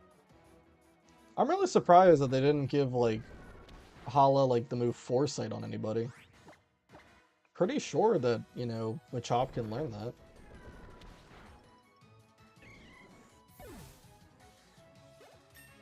Oh my goodness. I really thought the run was gonna be over. I was like, The only way we get out of here is, you know, just... Oh, I think I forgot to turn XP share off, too. I think I just saw that, but... I'm like, the only way we win is if he doesn't Super Potion. And thankfully he didn't, so it gave me a shot.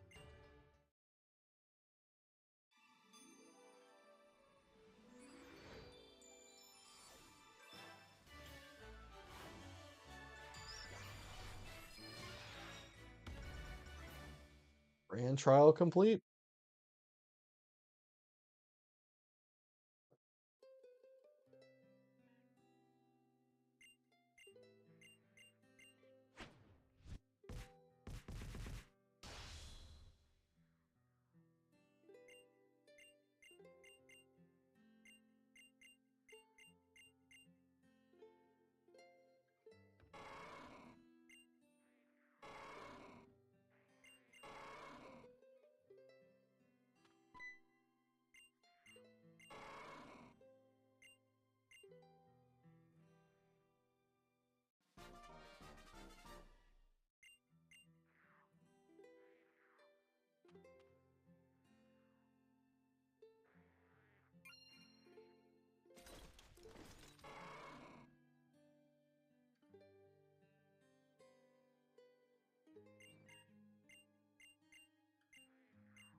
Yeah.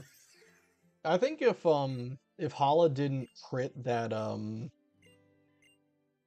Z move, I'd have to look it up, but I think I might have been able to kill him with Flabebe. I think Flabebe had a chance to three-shot there, and assuming I hit the range and three-shot him, then the super potion obviously wouldn't have gotten used and we would have been able to defeat it. But the crit, I mean, that was like an extra 10 or 11 damage, right? And then, you know, at that point I couldn't risk it because I'm like, well, I know I'm dead to power up punch if it just hits because I had like 14 HP left. So that was almost bad, but we are still alive somehow. I also forgot to put Ghastly in the bottom screen. How could I possibly do that?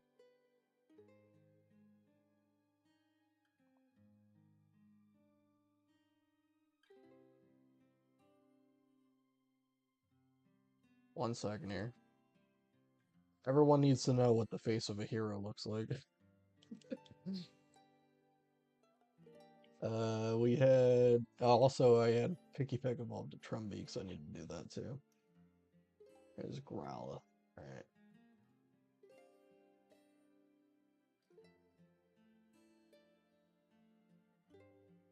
There he is. Or she is. Let me get Trumbeak.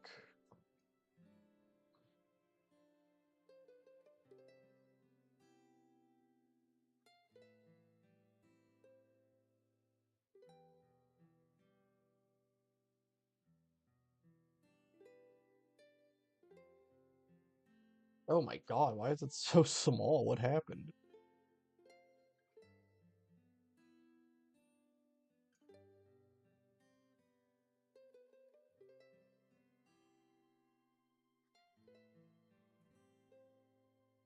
Look good? Alright, yeah, that looks fine. Alright.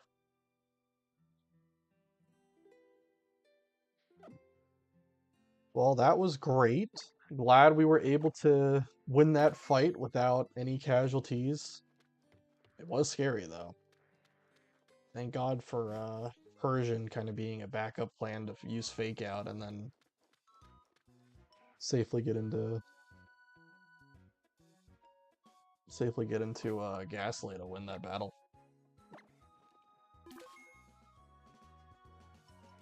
Alright, I think I'm gonna go take care of my dog really quick, and then we will head over.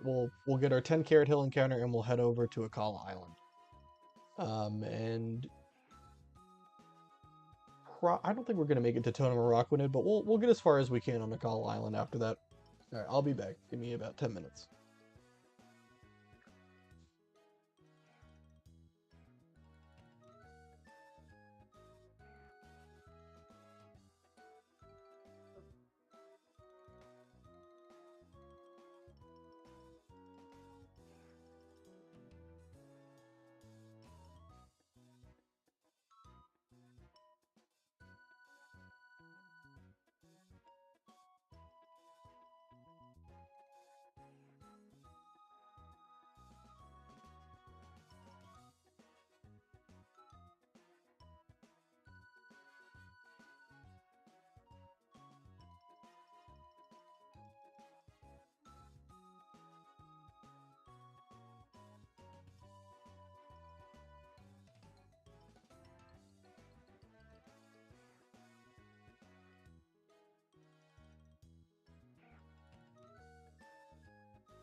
Alright, I'm back.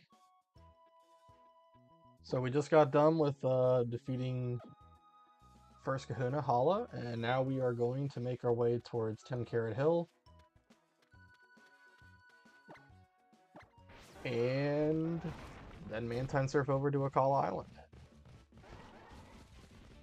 Let's get these items too. There's a couple of TMs that we can get now that we have the Tauros ride Pokemon.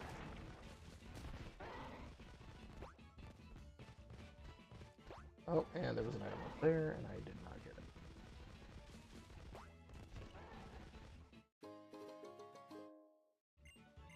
Basically money.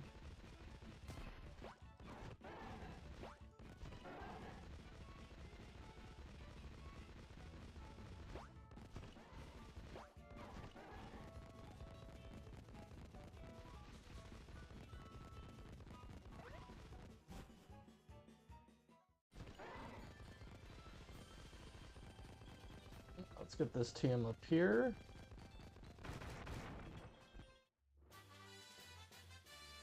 Infestation. Don't really think that's ever going to come into play, but you never know, so.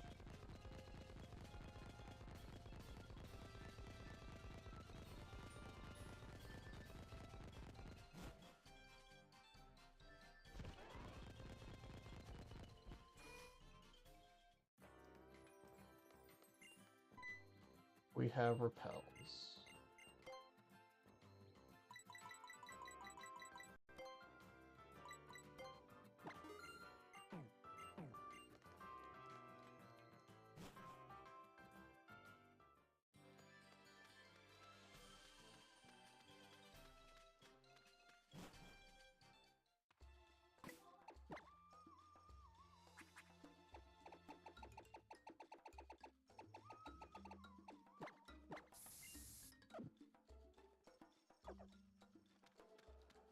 Fortunately, this Rattata is gonna fight me.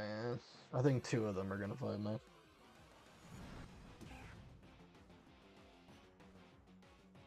I already have gotten you, Rattata. In fact, I've gotten you from this exact spot, so.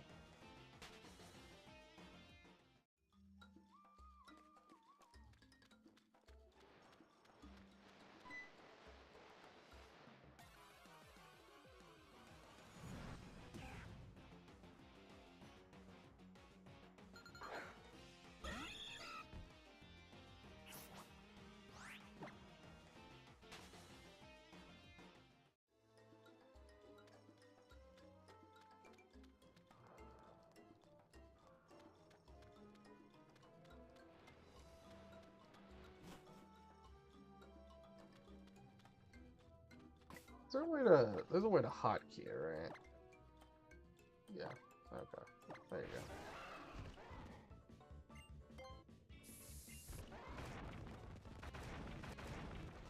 This is, like... Oh, Thief, okay. I was like... Is that a rock type TM? I could not remember for the life of me.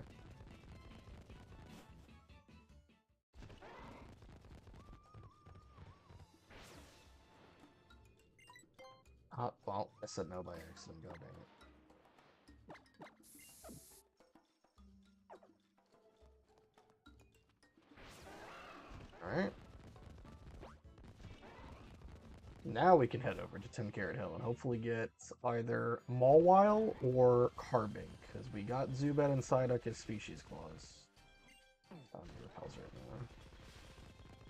I do have to make sure to avoid Murkrow Trainer here.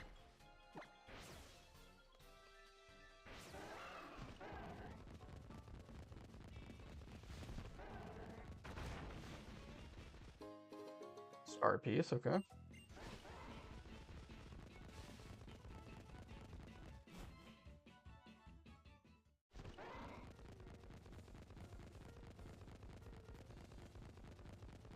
Oh yeah, there's also this thing too that we can get the round TM from.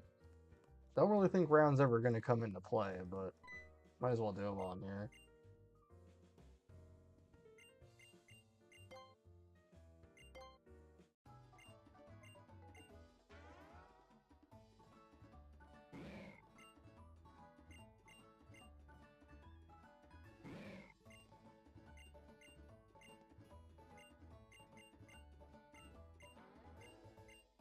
Don't worry, Grimer.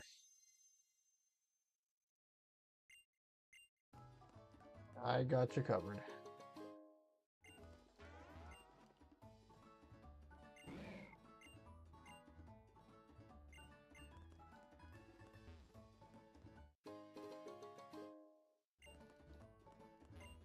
Which one of these says, like, you know, you picked up a big surprise from a Pokemon?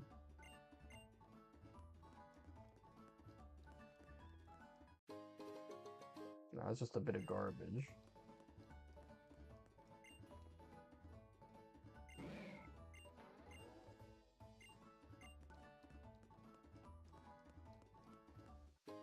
There we go, that's the big surprise.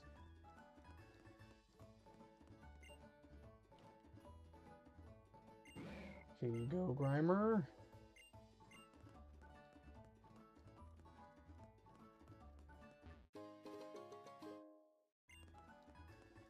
Two more.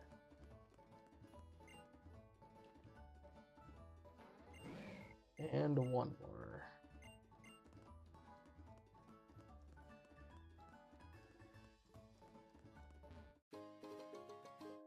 Great big piece of garbage.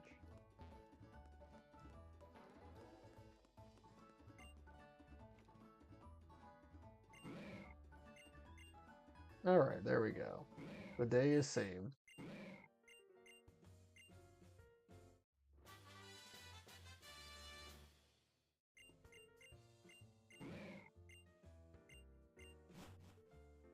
Okay.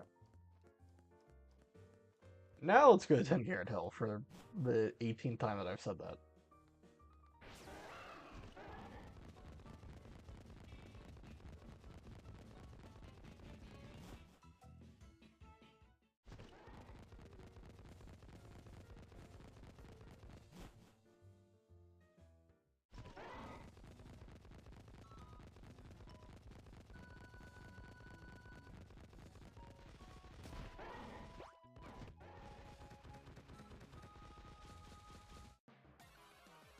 Ah, come on.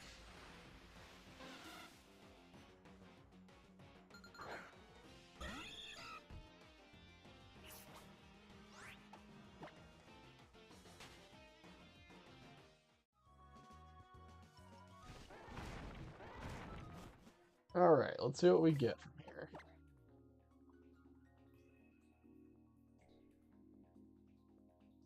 But I think we can keep Persian on the front, that's fine.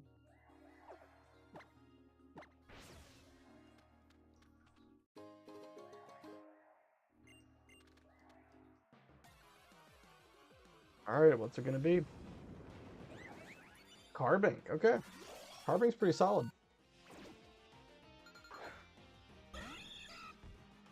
The only scary thing about Carbink, it can summon Sableye, and if that happens, I have to kill Sableye before Sableye kills Carbink.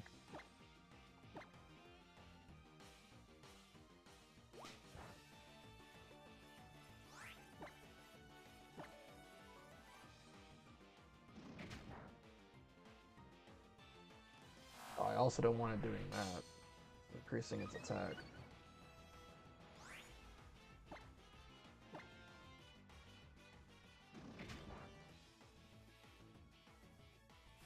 Mm-hmm. And it's going to increase its attack even more. Perfect. Alright, what would be the chance if I used a Nest Ball here? Let's see. So Carbink. And it's level 13. I think, right? Yeah, oh. Oops. Didn't mean to do that. Alright, level 13 with a Nest Ball. And I would say it probably has like 75% health right now. It's about 43% with a Nest Ball. I think we should take that chance. And that's a fine enough chance.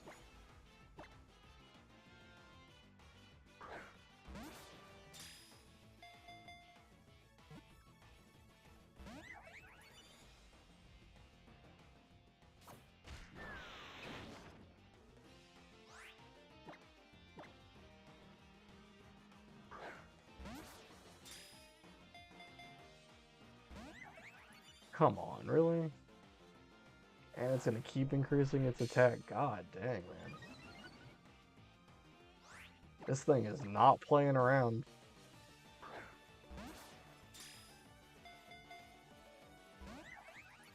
Mm-mm.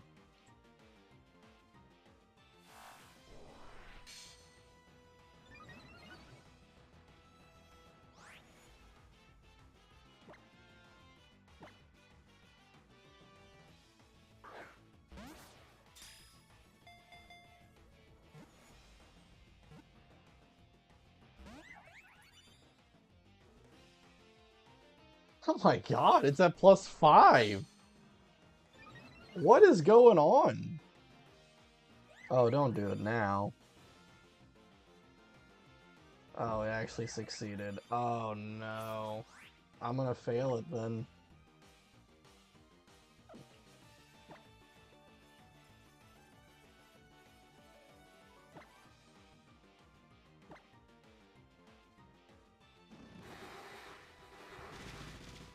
Oh my god, look at that damage.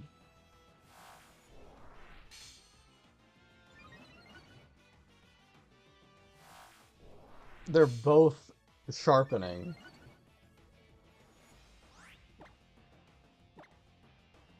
This is insane unluck, man.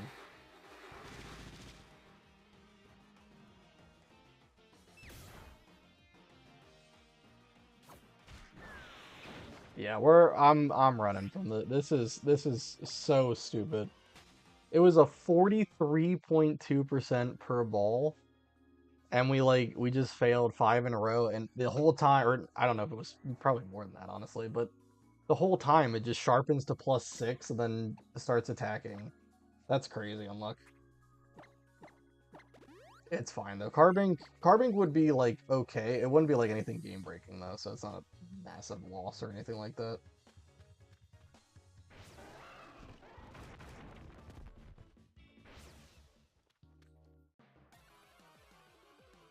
Probably should put a repel on though.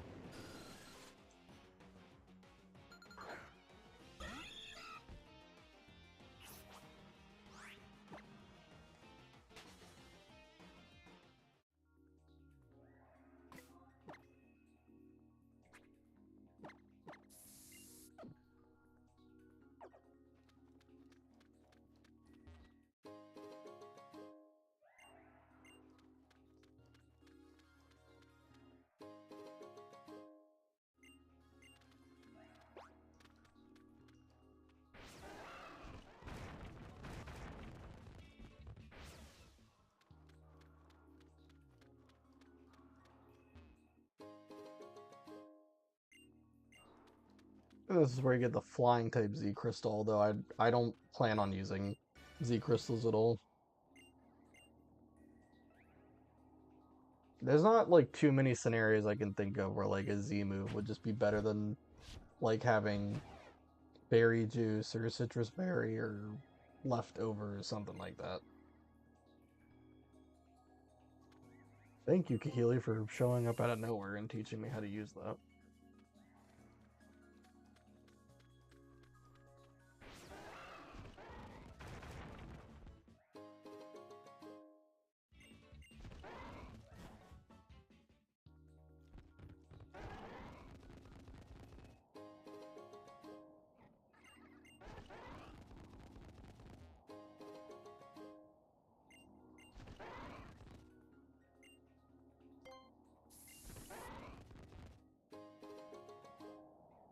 Bunch of items here. I think there's also a hidden one over here somewhere. Yep, star piece.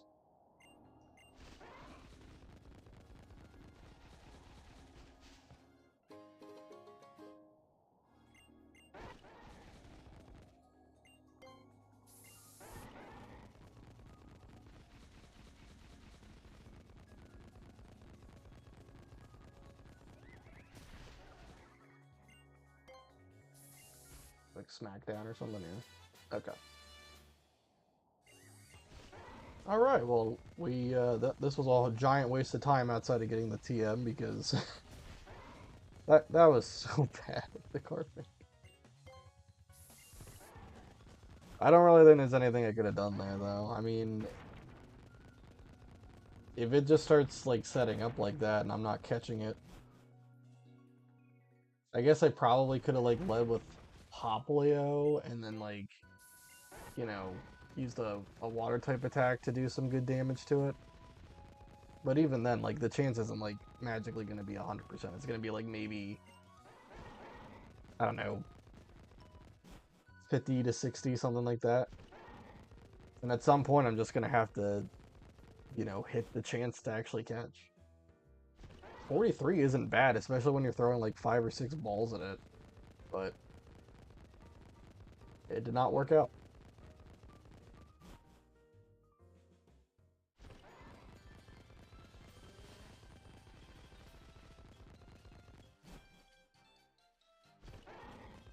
Let's get this TM. Oh, God. Machamp's gonna make this sound like 300 times, isn't he? It is.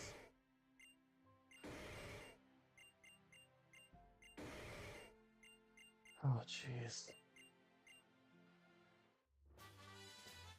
I don't know if we'll ever use Fling either. Fling's another one of these niche things that I don't think ever comes into play.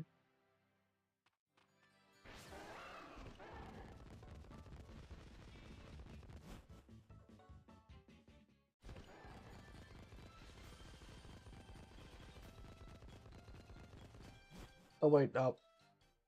I gotta go back to the city, because I didn't go to the photo booth or whatever the fluff.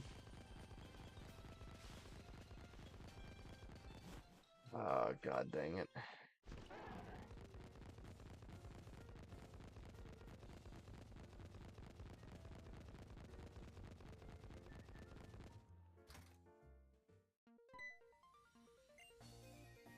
Let's just get through this. Yeah, no, we're not gonna do that. Yes.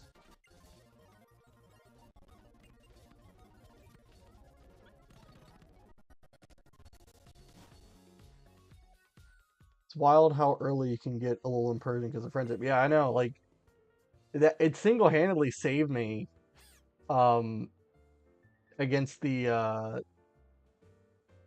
Lima, because my team for Alima was absolutely terrible. If you take out Persian, it was like I think I had like Poplio, Picky Peck, Slowpoke, and Abra. And because I picked Poplio, right, like the Smeargle knows Leafage. So it basically can win against like, everyone on my team, I mean, Picky Peck, I guess, has Rock Smash, but that's really it. Persian Persian definitely was like needed to get through that fight.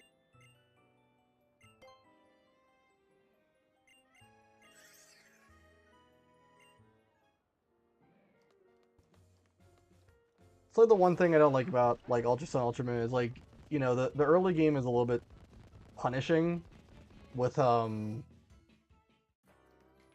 first of all, the cutscene. Like, I mean, it takes like, an hour just to really get through like the beginning portion of the game. But then on top of that, um like Alima having like, perfectly EV trained Pokemon that early into the run, it's insane. If you got Furfrou, else I would have also believed that would have, yeah, Furfrou as well too. Like, I think Furfru's like a 25% chance, which isn't like horrible. Echoed Voice you can get before Lima too, and that's really good because obviously it's, stab. You need to spam that a ton, but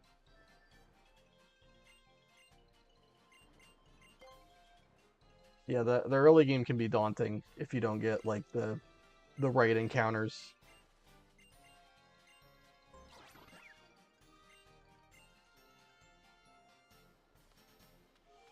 I did get pretty unlucky though, because Hawlucha, which is like, you got like 2 chances to get Spearow on like Route 2 and Route 3.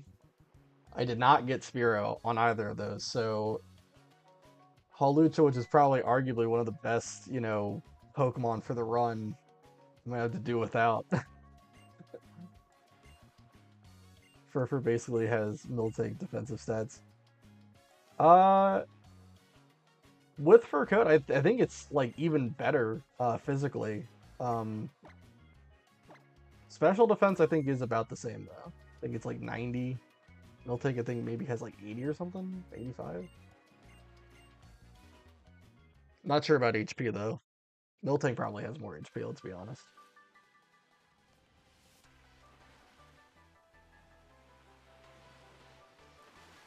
I would not be upset with getting Miltank later on when we get to Panula Ranch.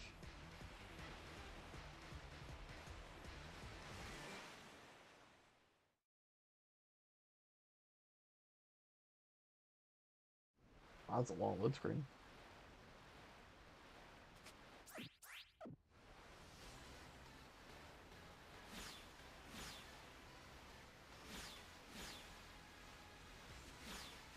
Am I just picking up speed? Is that all I'm doing? Okay.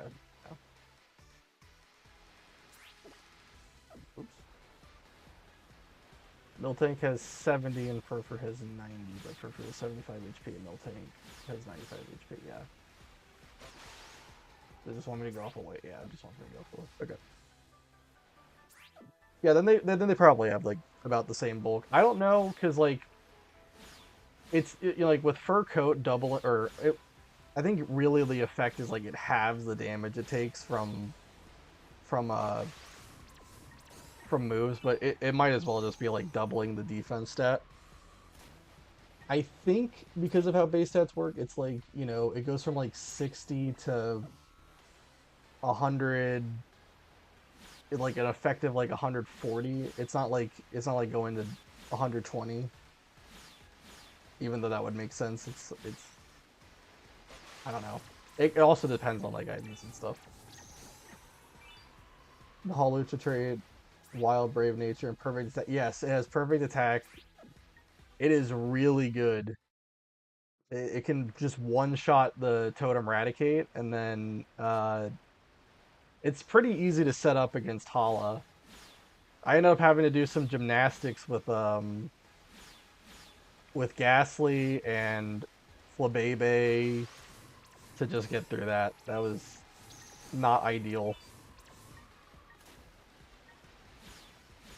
It can even one-shot the Totem Rockman with the Z move. Yes, it can. I am gonna try not to use Z moves in my run, even if I did have, uh, even if I did have Hawlucha, I would have stuck to that. Um, the way that I normally take it out is I lead with Brio, and that's usually the reason why I pick, you know, Poplio. Um, and I Encore Lock the Araquanid. I don't know why I did Magic Grip Slash again.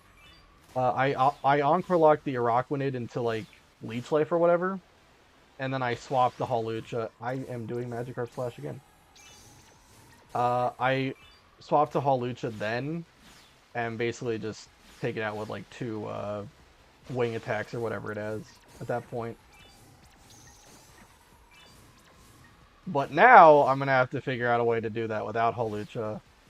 Thankfully, I have Trumbeak, which is nice because it is still pretty powerful. It's just that, you know, it doesn't have nearly as good defenses or that speed that Hawlucha has. Although I don't think it will matter because Araquanid is pretty slow, even with the +1 it gets. Yeah, it's pretty slow. So I think Trumbeak will still outspeed that. Primarina is so insanely strong. Did you know that it has the highest offensive stat out of all the starters? I did know that it has the highest offensive stats. Yeah, Water Fairy is a really good typing. It pretty much stays relevant the entire game. I do still think that Rowlet and Litten are really good starter choices. Like, you really can't go wrong. All of the Alola starters are just really good. Especially, like, you know, Dark types are great in Alola. Like, Incineroar absolutely dominates. But I do still like Primarina the most, or I should say Popplio the most, because it's just, it really just stays good the whole game. Pretty much every fight it can be used in, except for like, um, the Lurantis and Togedemaru fights. Like it has a role in so many fights. It can do something in everything.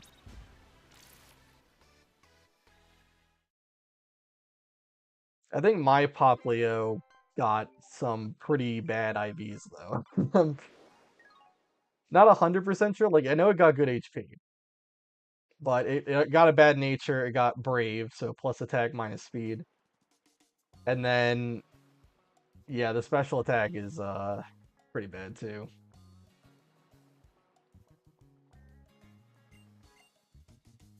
Yes, Togedemaru. There's like a Alolan Dugtrio. Yeah, Alolan Dugtrio is definitely going to be used for that fight.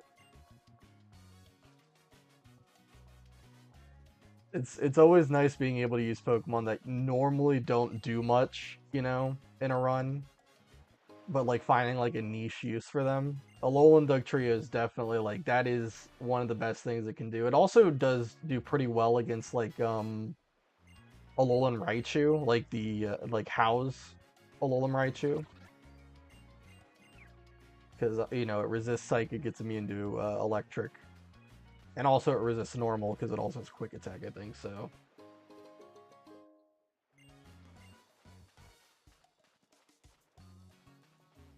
all right, I gave myself infinite, well not infinite, but like 9,999 battle points just to save on Mantine surfing constantly. So just gonna buy some berry juices.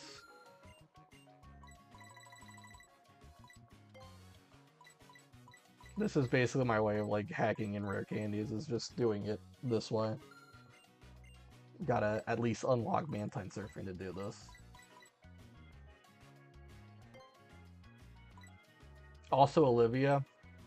Uh does uh does Diglett evolve to Dugtrio prior to like the level cap for that? I thought, I don't know. Maybe I'm wrong. I thought Diglett like evolved at like 30 or something. But maybe I'm wrong. Maybe it is like 20 something. It evolves at 26? Oh, okay, then it would be good, yeah. Yeah, I mean normally like I haven't gotten too many runs, where I've done like Ultra Sun, Ultra Moon, where I haven't had Hawlucha, so typically I've just used Hawlucha to win that. I think probably my strategy for Olivia is gonna be to use Cloyster with shell armor and basically like iron defense, and then try and see if I can just like rest off all the damage and then take out all of them with like water pulse or ice spear or whatever. I know Lily does have like Giga Drain, but for that I might just swap to something like use Confide or Sand Attack or whatever. We'll see. I mean, it also depends on what encounters I get later on.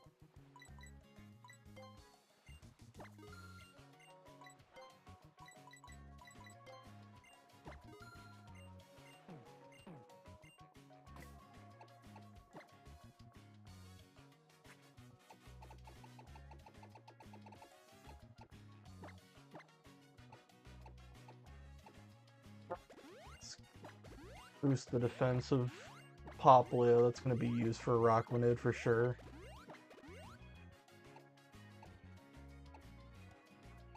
Uh...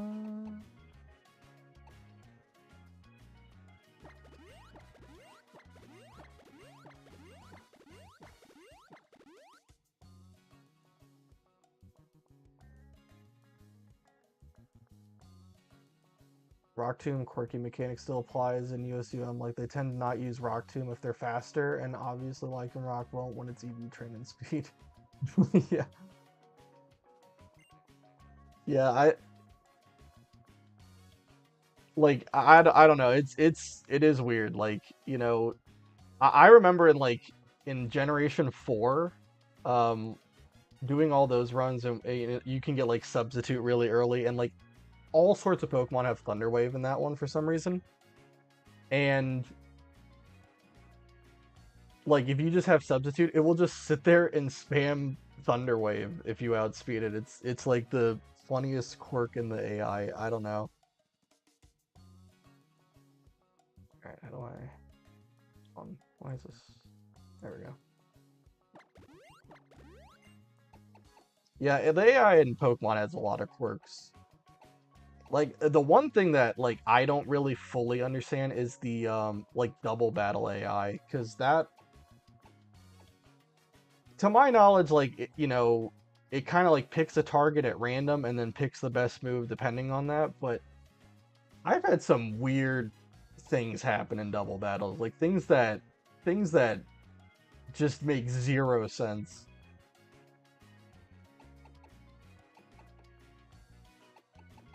I'll give Zubat some defense too, that'll be useful later on.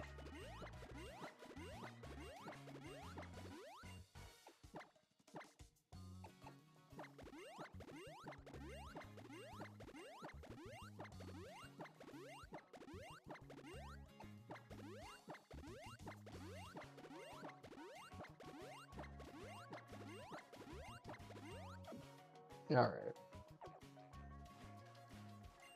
What moves can I learn here? Giga Drain, that's not bad for Bebe.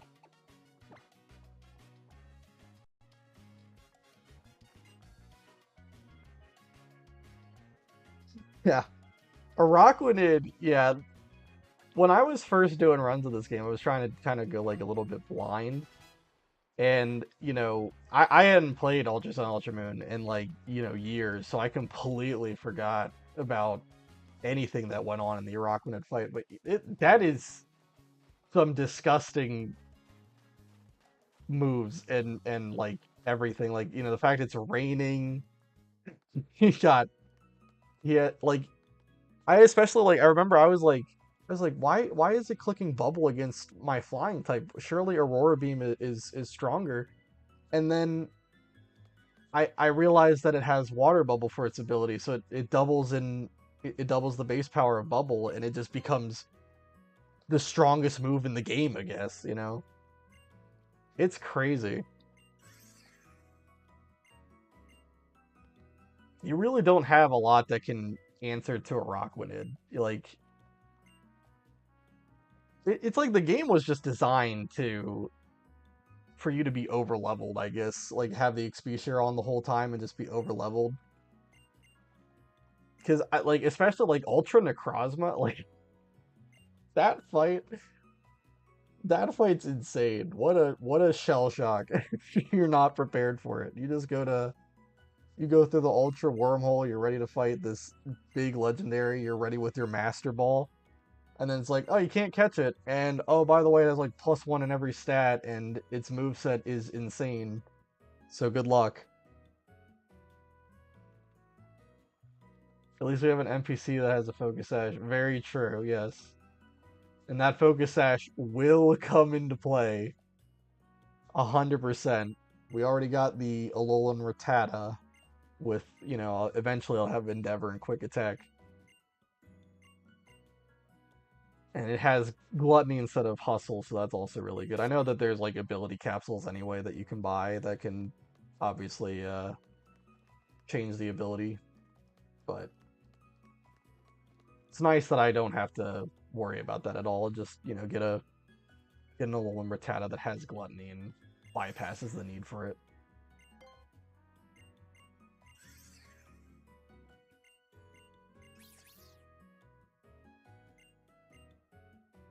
But I have seen horror stories of people who do not know about that Focus Sash, and they go into the Ultra Necrozma fight, and, whether it's a Nuzlocke or it's a casual run, people are like, oh my god, my whole team is gone.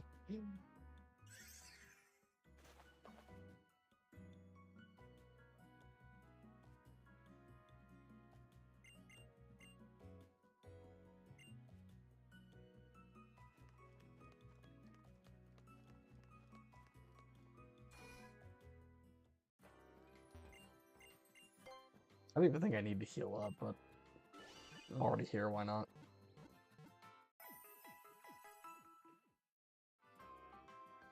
It's also even more insane that Ultra Necrozma is the same level as the champion fights Ace. Yeah.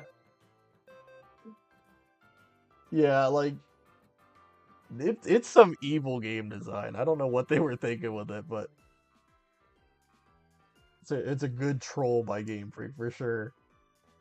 Usually, like I feel like with a hardcore Nuzlocke, you have to make the level cap like equal to like the Totem and Kahuna Ace, and not worry about like Ultra Necrozma being 60. Especially like it's not too hard to beat it when you know it's coming. Like this level 10 Rattata can win against Ultra Necrozma, but it is still just crazy that you made it level 60.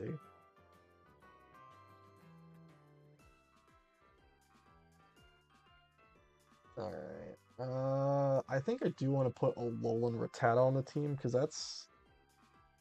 that actually might be useful for the Totem Araquanid fight. Just to be able to like use Tail Whip or something. I know it's weak to Leech Life, but if I can like get it to not die to Leech Life, that would not be the worst.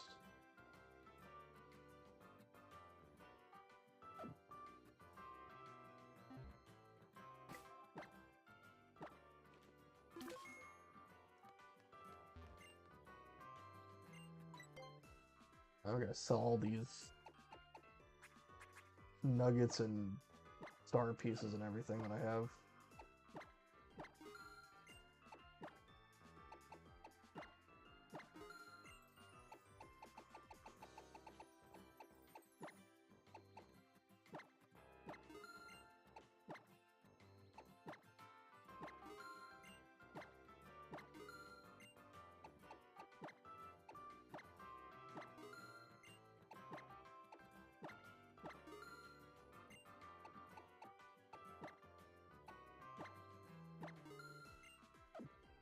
Okay. I gotta buy Protect. Buy pretty much everything. Except the Aurora Veil. That's probably not gonna come into play. Wouldn't imagine it. And I also have to now change that Ghastly has been replaced with Rattata. So I got my...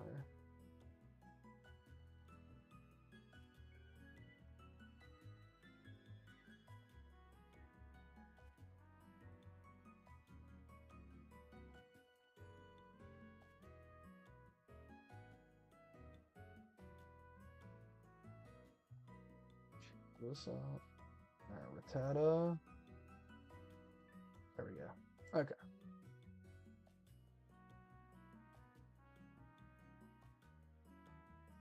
Feel like another way to beat Araquanid, although it's a waste, might be just stalling it out with Water Absorb. Oh, why did it? Baby Doll Eye is Vaporeon.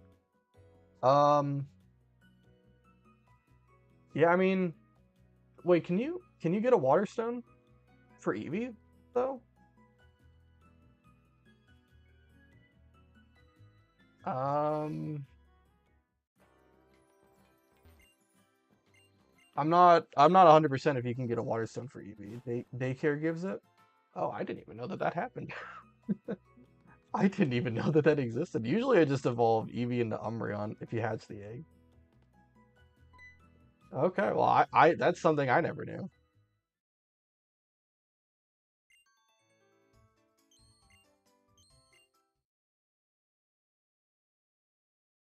Do I have the right Pokemon in the lead slot? Yeah, I guess you could do that though. Yeah, that it would take a long time though, yeah. Because Leech Life has 10 or 15 PP. Probably 15. Um, do I have any like Oran Berries or something? Well, I guess I have Berry Juice now.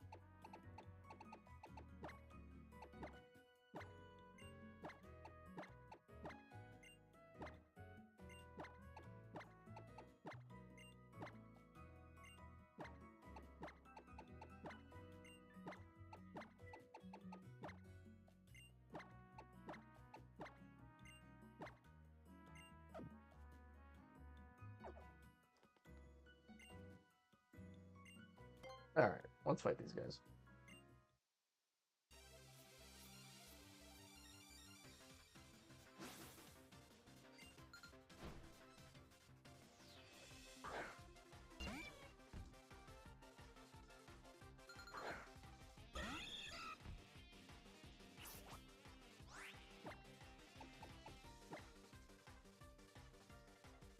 Might have just been able to one-shot it with Bite, but I mean, Fake Out is just free damage. Might as well take it.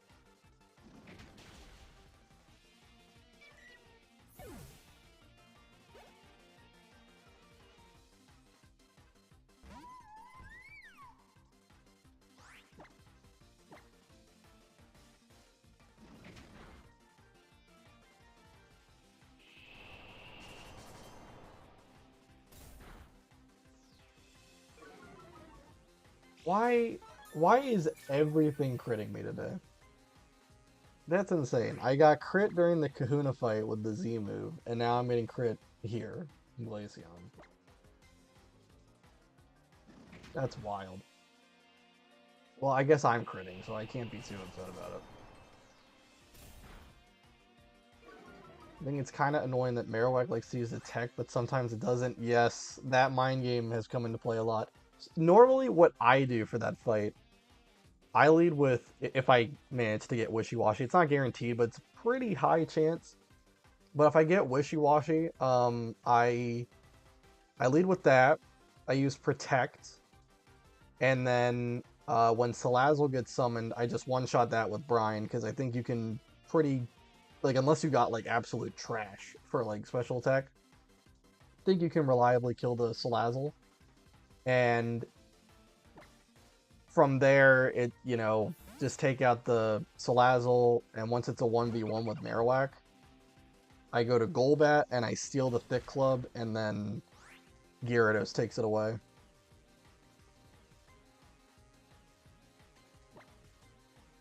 But yeah, that mind game is definitely really annoying with Marowak.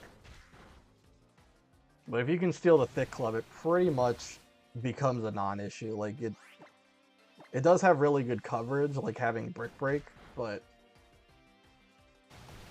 yeah, you know, they gave it Hex for some reason too, instead of, like, you know, Shadow Bone or something. So I guess that's a little bit of a mercy that they don't. Another crit. What is going on in this battle? But I guess that's like a little bit of a mercy that they give it Hex, which is coming off of its Putrid special attack, instead of, like, you know, Thick Club boosted Shadow Bone. Because if it had Shadow Bone, that would be such a hard fight.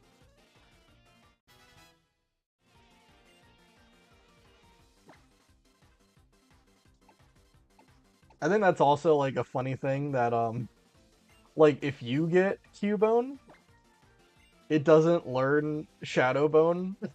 Like, it comes, like, before the level to evolve, so you just have to wait until, like, the end of the game to get the move tutor.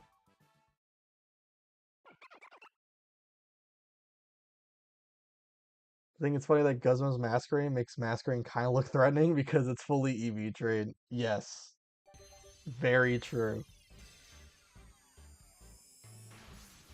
But like you said, like, you know, you can bait the AI into using, like, Icy Wind. I think it has Icy Wind. I'm pretty sure it does, which lowers speed. And if you have, like, I think if you have Rabombi with Shield Dust, so that it doesn't lose speed, you know, it's like immune to all secondary effects. I think Rabombi is really good because then it just spams Icy Wind because it keeps trying to lower your speed the whole time.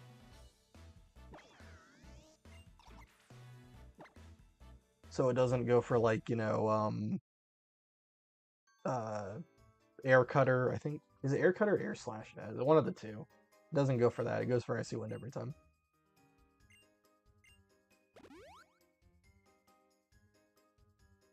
Yeah, like this random query. Yeah, I mean, it definitely saves you a lot too.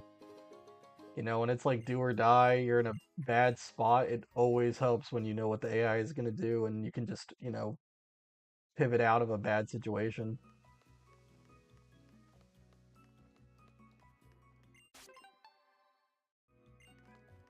I don't know why I'm collecting the totem stickers and not even using totem Pokemon in this run, but it's like force a habit.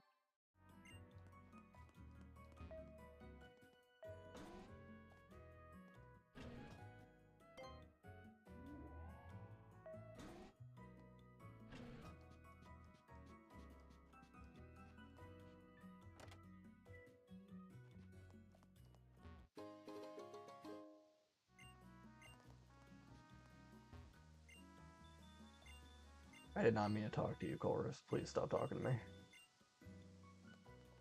The only way you can get Shadowbone early is through totem stickers and Ultra Sun. Oh, that is true, yes. Yeah, I usually do not use the totem Pokemon just because like I think if you're gonna do the totem Pokemon at all, you probably just would do Totem Eradicate because technically on Hia Beach, that's like the only way you can get an encounter from there is through like the totem sticker collection. So I mean, it makes sense. I just don't do it, but yeah, getting like every totem, that's a little bit excessive. Especially there are some really good Pokemon you can get from the totem stickers.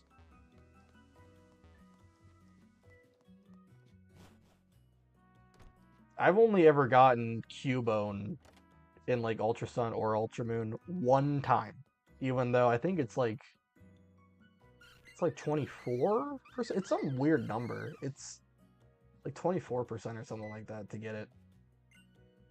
And that's before factoring in like species clause too, but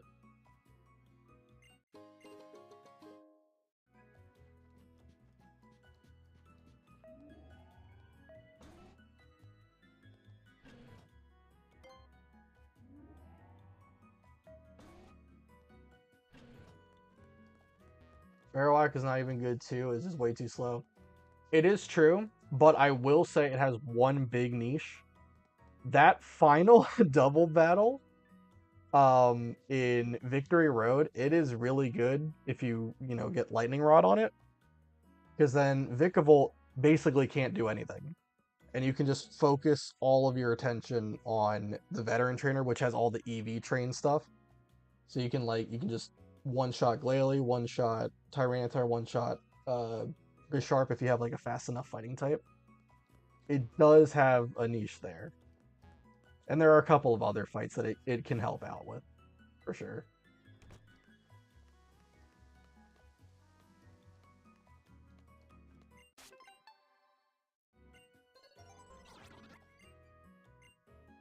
That final double battle in Victory Road, it is such a pain for me. I haven't had a run into it yet, but I have had some tragic things happen to me. I've had one where Glalie used Blizzard and then double froze both my Pokemon. And I had a like Lumberry on one of them, but I didn't have a Lumberry on both, so then I got froze for like, 6 turns or something, and somehow didn't die. I don't know how that happened, but it came close. And I've had like flinch hacks with Dark Pulse. Like there's been a lot of crazy things. I don't know why they decided specifically in Gen 7 we should have fully EV trained Mons. Like I said, I think now I don't know for sure, but I think they designed the game for you to have the XP share on the whole time and just be over leveled for everything. That's the only thing I can think of. Like they wanted to balance the game. And then never again unless you count BDSP. Oh my god, Brilliant Diamond, Shining Pearl. That Elite Four, that's even worse, because then they also have items too. And like the move set that they have, it's insane. Like they got like Infernape with Thunder Punch. Some crazy moves. Yeah, Brilliant Diamond, Shining Pearl, like there is a switch in difficulty. It goes from being like, kind of okay, not too hard, and then it's off the rails. Alright, I want to not get an encounter from Route 4 just yet, because I want to get the Eevee egg. Because I know Eevee can appear in the grass. How many repels do I have? Do I not have any repels? I guess not.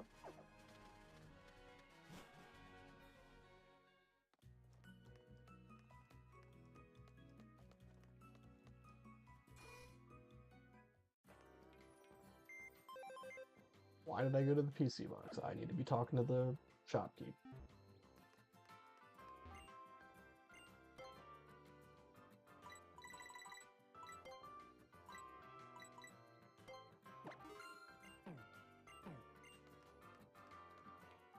Yeah, but the EV trained Pokemon, it is tough to play around. Like you there are just some evil sets, especially because like every, you know, I think in every Pokemon game it's like this. Like most of the boss trainers have really good IVs, but then like you combine nearly perfect or even perfect IVs. They're EV trained. They have sometimes they have good natures. It's crazy what they throw at you in this game.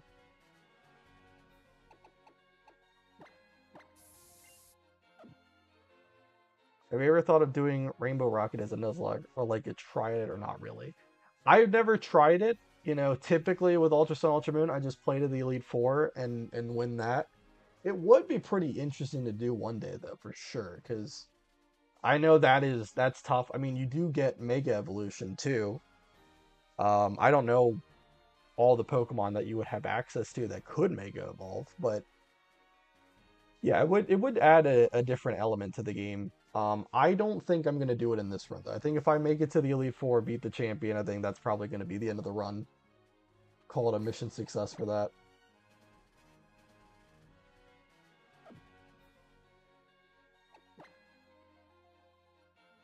Okay. I don't know if I want to Persian Blade. Let's put Drumbeak.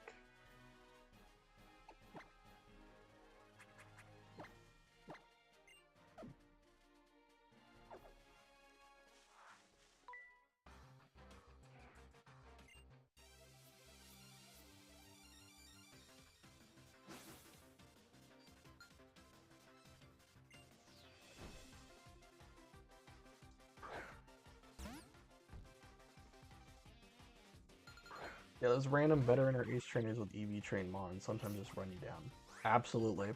That was again when I was first doing this, I was kind of going in a little bit blind, and I think it was my third ever run that I lost to the ace trainer on Route 3 that has a Butterfree with like Silverwind and Roost are the only two moves it knows, but it also has Tinted Lens, which is its hidden ability. And so I like had Magnemite on the field. I'm like, oh, Magnemite's got this. And then it just got one-shotted by Silverwind. It's like, oh, well, that's fun.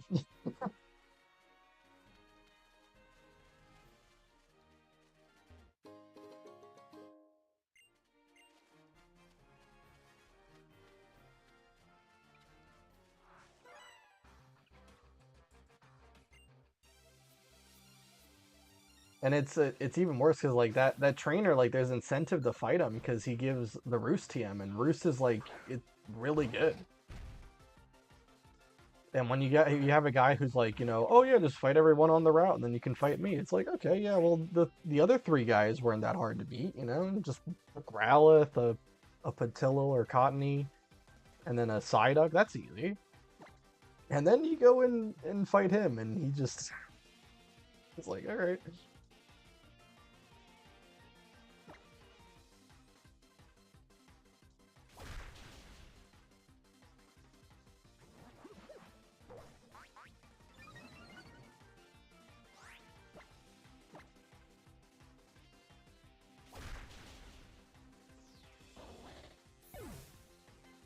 The level caps in this game are also really strict. Yes, absolutely, yeah.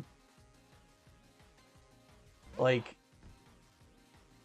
there's like 15 mandatory fights that you have to do in the early game. Like okay, maybe not 15. It might be a little bit too much, but it's a lot. Like, you got like the three trial Pokemon. You got Team Skullgrunt in the cave, Team Skullgrunt at the beach, Team Skullgrunt in the city, Alima. Maybe it is 15. You have, is it four? Yeah, four people in the training school, like four students, then the teacher, and then on Route 1 you've got like the Hal fight and like a mandatory fight with the first trainer. So yeah, 14. As soon as the run starts, you have 14 battles that you have to do in order to progress the game, all before you get to the level cap.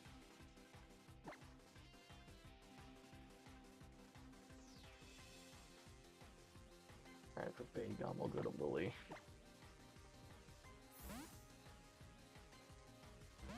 And then there's also like the level cap when you get to like the last totem. Like the last totem's level cap is 55, and then the fourth Kahuna is 54.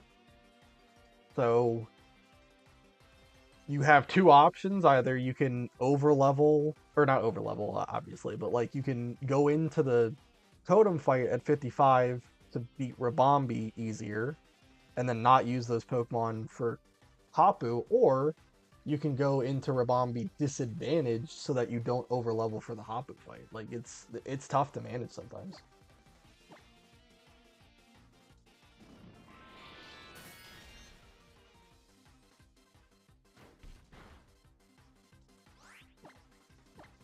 And Rabombi does not mess around. That thing has +2 in every stat. Also, you even have a lot of fights before Komodo too. Yes.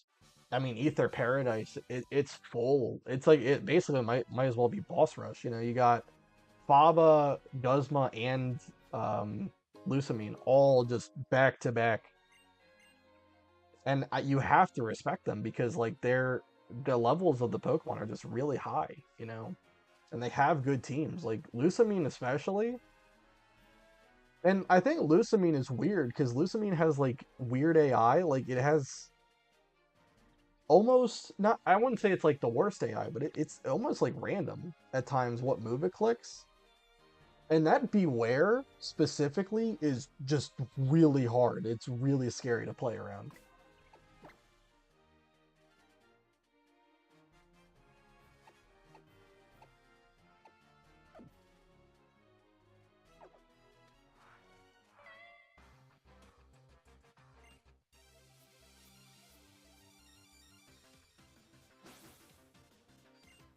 Komodo itself though isn't too bad, especially, you know, I got pretty lucky with this run that I got Trumbeak, and so I can trade Trumbeak later on for the for Arbok, and Arbok is really good for the Komodo fight for sure. Maybe she has random AI because she's crazy lore accurate. She definitely is psychotic for sure. Especially whatever in the world that is, what she did in the Sun and Moon games. That is a weird sequence, a weird cutscene for sure.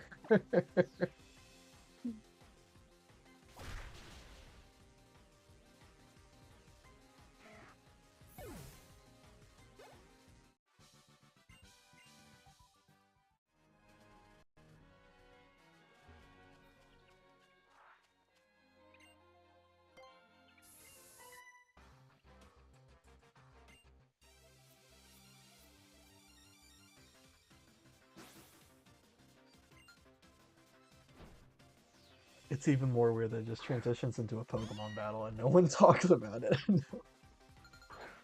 I mean, would you want to talk about it? I don't think I would want to talk about what I just saw. Like, especially, you know, looking at it from like Lily's perspective, like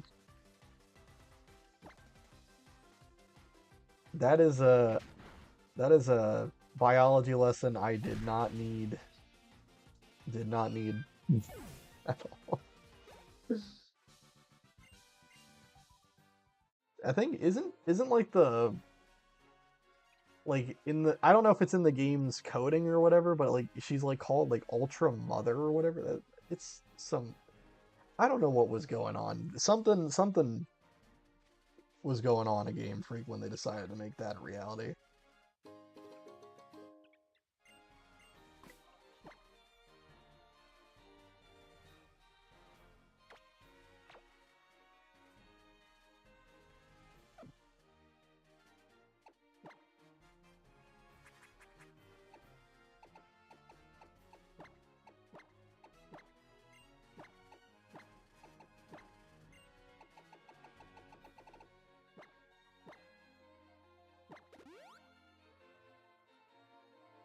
It's the same guys with Typhlosion. Oh no. Oh no.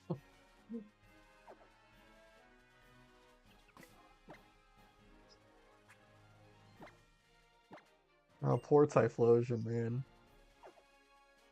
It's really funny because my sister's favorite Pokemon is the Cyndaquil line, so Typhlosion's included in that. And oh my god, I can't look at Typhlosion the same way now.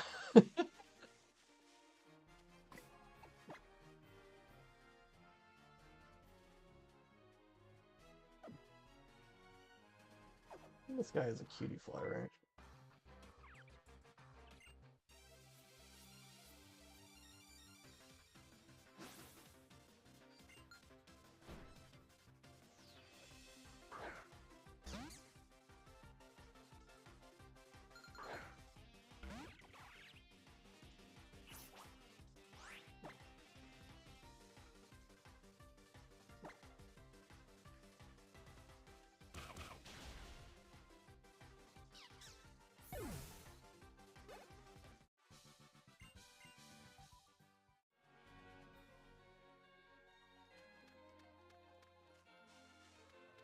Okay. Let me just check really quick because I know we got How's fight coming up.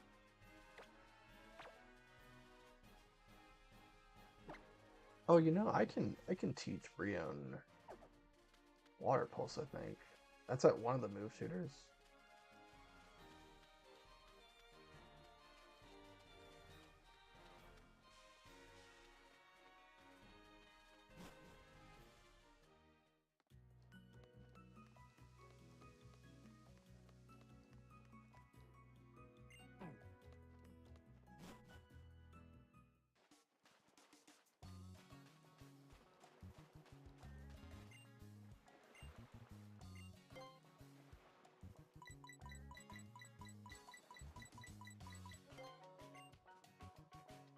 The main time surfing really gives you access to some neat stuff. Yes, I especially love that when you get access to the what is it? What is the official name? Royal Avenue? I think it's Royal Avenue. Yeah. When you get access to that, like you can still use the beach points as battle points and get the ability patch or ability capsule and leftovers. That's a really big thing. And I didn't actually know about that until like, you know, about maybe half a year ago. And that was like world changing when I found out about that.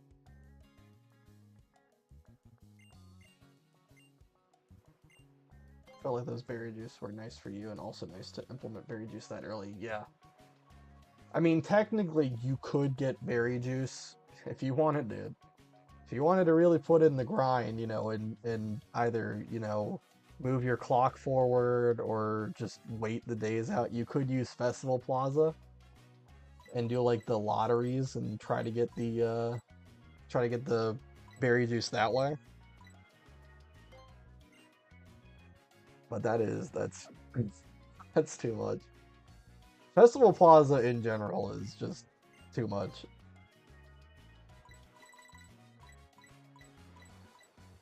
I really didn't like with Festival Plaza, like there's no way to like control what facilities that you get unless I think if you play online you can.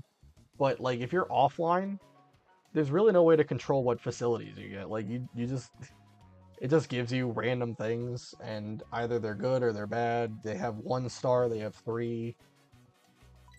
It's like a lot of randomness involved with it.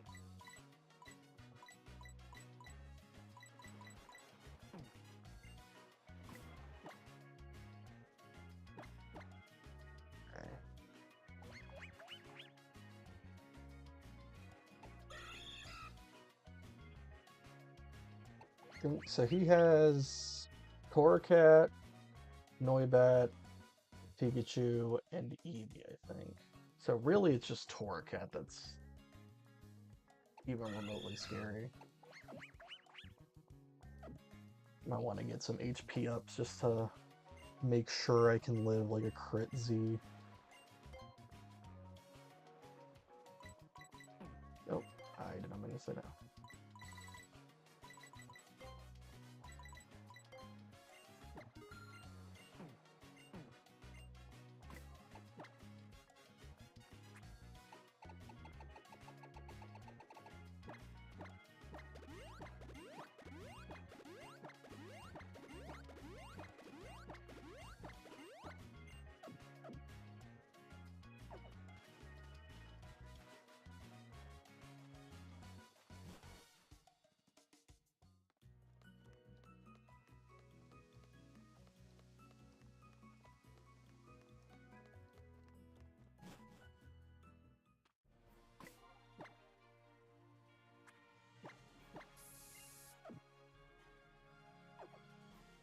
Also, Inkay does pretty well against the Lima. Yes, it does. Foul play is really good for sure. It also like it can be used against Eradicate too. With like I think it gets Reflect. I'm pretty sure it does, and that's a pretty nice move if you don't have anything really to use against Lima otherwise. I mean, Totem Eradicate otherwise. Yeah, it does get Reflect. Yeah, I think I did use that strategy one time. I also had another run where I think I had to use like Cutie Fly and uh can't remember.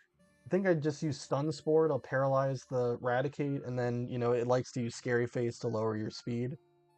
And because it's paralyzed, I think depending on your IVs, it can take upwards of like 3 Scary Faces for it to outspeed you again, and that really helps when you're forcing it to use Scary Face 3 times before it actually starts attacking you. Like massive.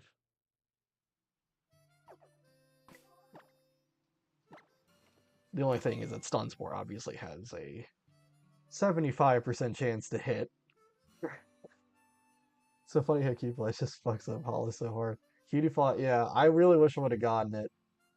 I know it's only 30% chance from Route 2, and because I didn't get Spearow, I tried doing like the like shadow encounter, and I ended up getting Volibee, unfortunately. But yeah, like Cutie Fly is definitely like it's a great Pokemon. It helps for like the fight against How in Ula Ula City or Ula Ula City, Ula Ula Island. Like when you first get there, I think it's Malie City. Pretty sure that's how you pronounce it. Ribombee is really good for that because it's like one of the few Pokemon that with just a little bit of investment in speed, you can outrun like Raichu, even though it's EV trained completely.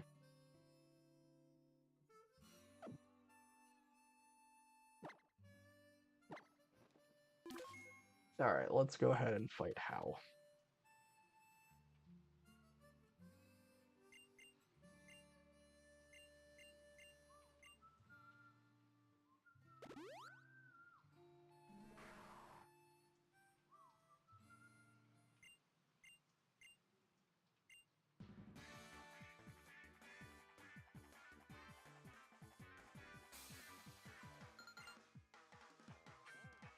Is this Torcat 17 or what level is it?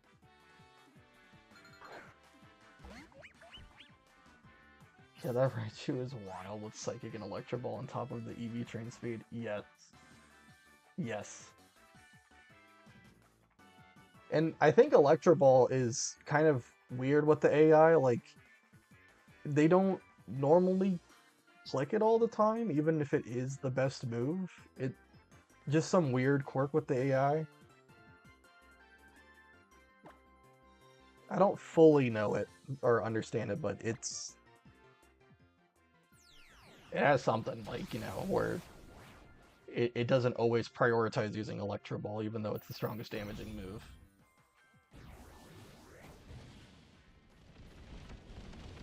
I think it's really just like any move that has like an, you know, varying base power that it can just be like the AI just completely forgets.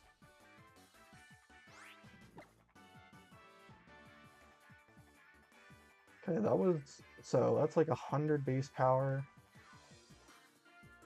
I think because it's in Blaze range though. I think that looks like Blaze range.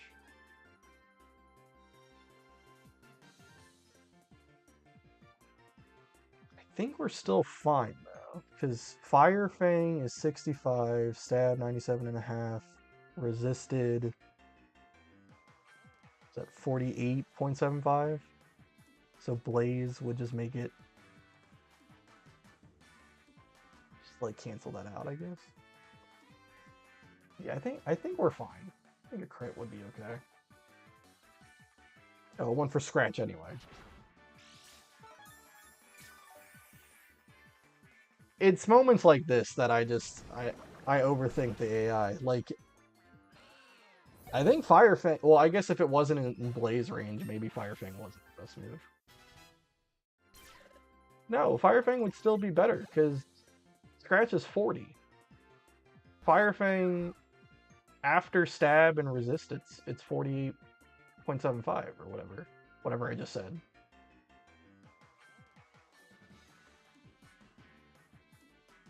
$65, half of 65.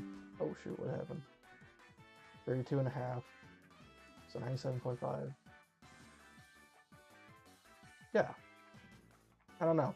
That's weird. Weird AI. Anyway, hello Pikachu.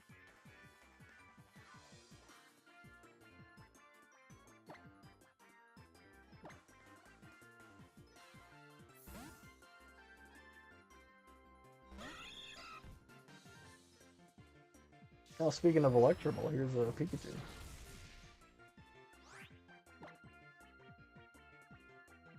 I remember this was the fight where I learned that um, the speed drop from paralysis actually factors into Electro Ball. I never knew that until about like a year and a half ago when it.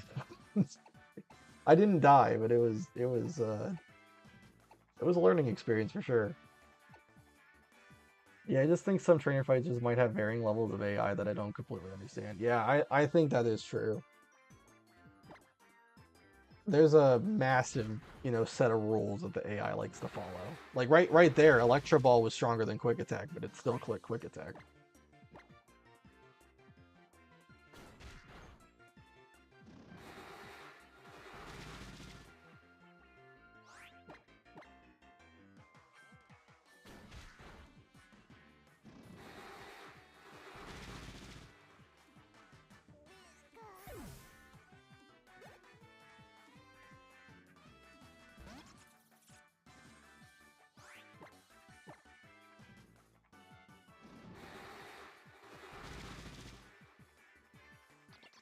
I don't know if that crit mattered or not, might have.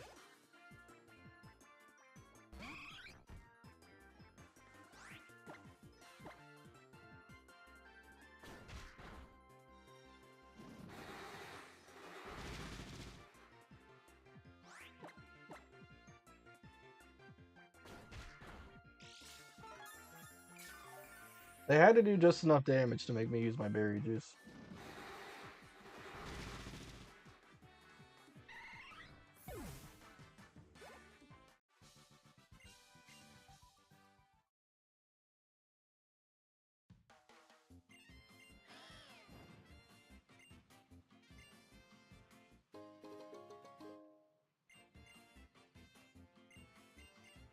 How is just on a tear trying to give me the most useless items for a hardcore Nuzlocke possible. Every item he gives me is either a revive or like something I have to use in battle. Wherever I go from most Pokemon games, nothing seems to change. It's always Gyarados lurking at the door waiting to be your Nuzlocke mon. It is true. A lot of people do sometimes ban like Gyarados and Crobat, um, just to give it like an extra challenge. For me, like this game is hard enough. Like I need all the help I can get. Gyarados is always a good Pokemon though in every Pokemon game.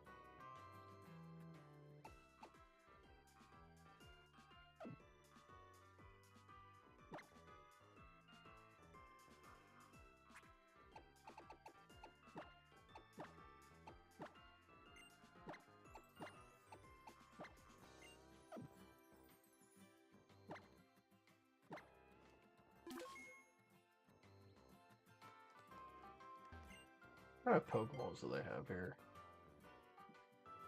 Don't really think I need any of those. Gyarados just doesn't exist in Gen 5, yeah. Yeah, Gen 5, like they tried to kind of encourage you to use like all the newer Pokemon, so really not a ton of representation from other generations.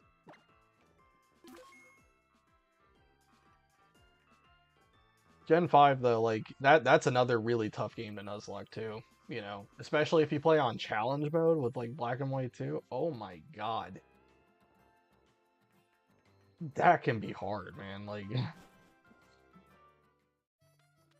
the Focus Sash Haxers at the end of the game, like that is just Why do they do that?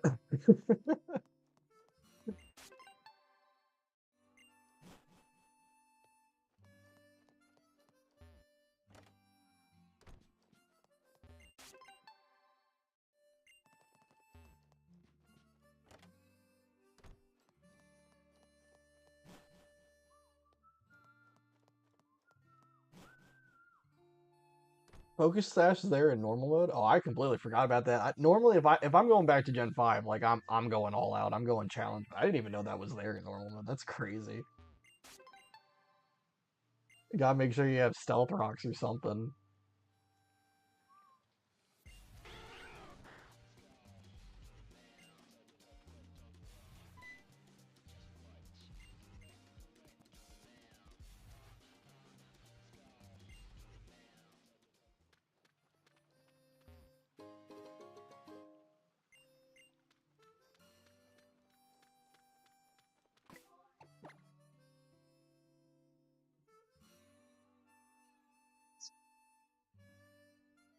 I guess we can keep Brave on the front for now. In challenge mode, Nuzlocke with an extra roll. Want to hear it? Oh god. All right, what is it?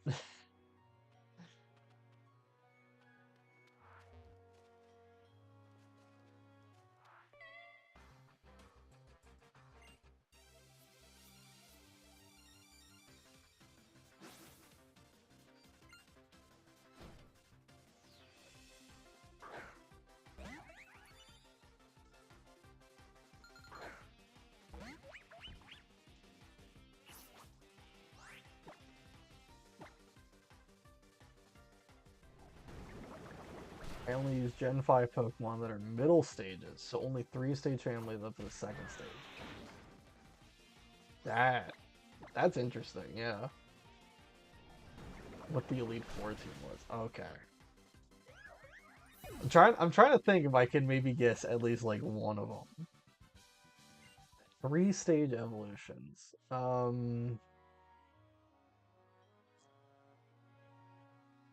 What starter would you have chosen for that challenge? That's what I'm trying to figure out. Maybe Pignite? Pignite might be one of them. Um,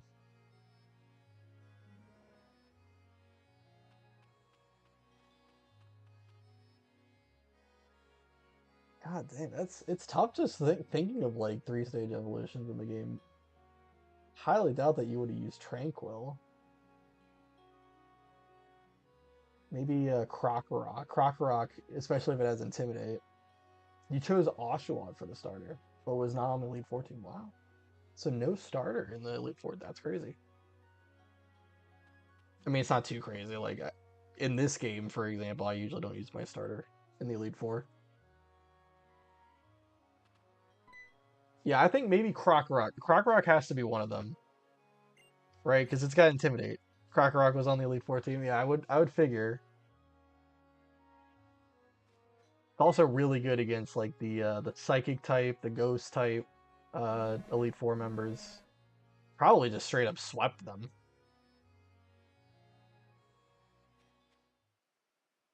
Maybe Lampent too. Lampent's not too bad. Also does pretty good against uh the fighting type Elite Four member.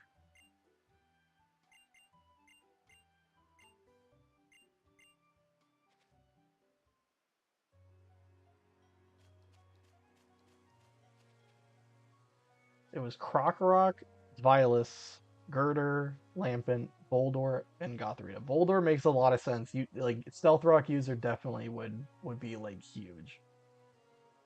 Gothorita, yeah, I was also gonna guess Gothorita. I was kind of like debating like Gothorita or Duosian, but I know those are version exclusives too. But yeah, and then Girder, that makes a lot of sense. Girder for like guts. This Violus is a little bit interesting though. Yeah, Girder with pre-burn guts had Drain Punch and Ice Punch. Yep, for sure.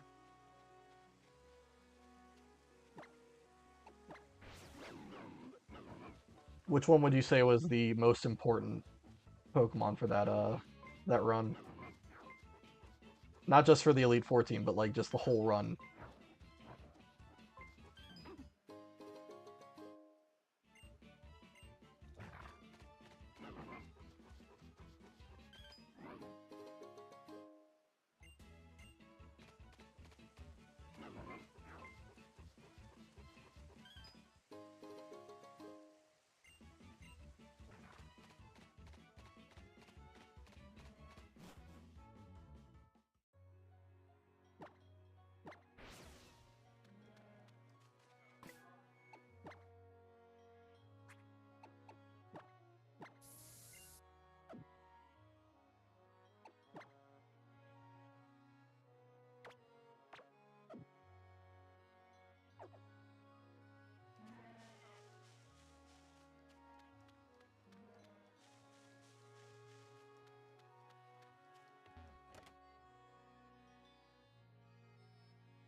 Late game Girder, but honestly it varies which use they had. Fair enough, yeah. Probably not as simple of a question to answer as like, in general, like, what the best Pokemon in each game is. Because like for this game, definitely for Nuzlocke, it's Holucha. Let's see what hidden power we got. This Violet just wanted raw damage. I know Hustle is inconsistent, but it one-shot Cofagrigus and Ridiculous. Well, that's a good point, yeah. Yeah, it's Violet. Yeah, Hustle's a tough one. you know, that chance to miss. You can swear sometimes it's like 50%.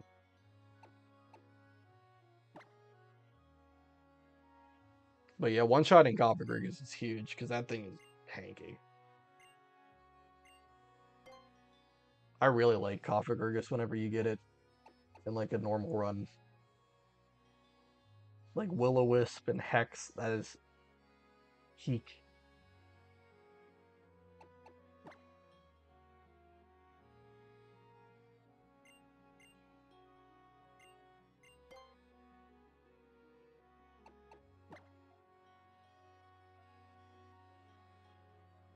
Ice type hidden power on Bebe is not bad. Right. It was nice using electric as a nice slow volt switcher. Yep. I'm sure oh god.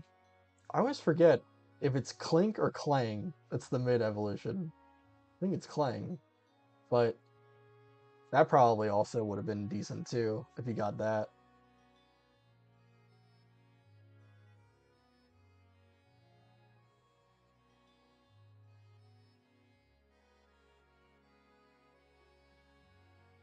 Bench for now. I need to hatch this Eevee. I'm not really going to use Zubat for Rockwood, to be honest. Well, actually, maybe there could be a way where it gets used against Deep Hider.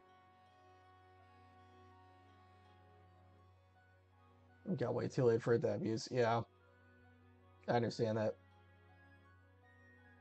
Probably was one of the only options you had for Steel typing too, because like I don't think there's too many Steel type Pokemon that have 3 stages of evolution.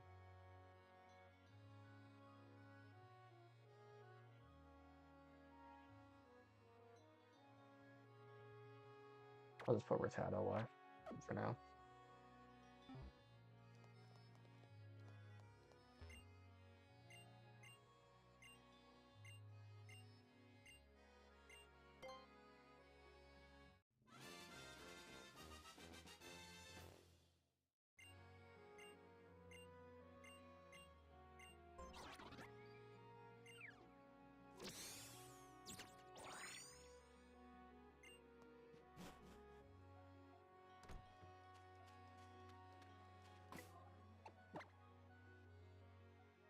Boulder was actually really decent though. Such a nice tank, and beating Iris's Archeops was satisfying.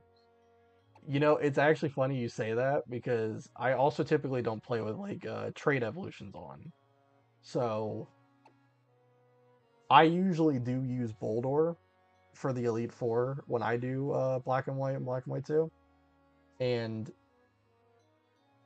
I I agree with you completely. Like Archeops especially, that is a very scary Pokemon.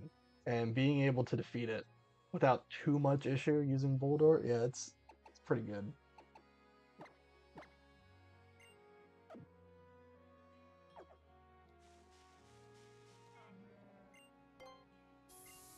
It's also nice because you can get it pretty early on too, as long as you don't get Woobat.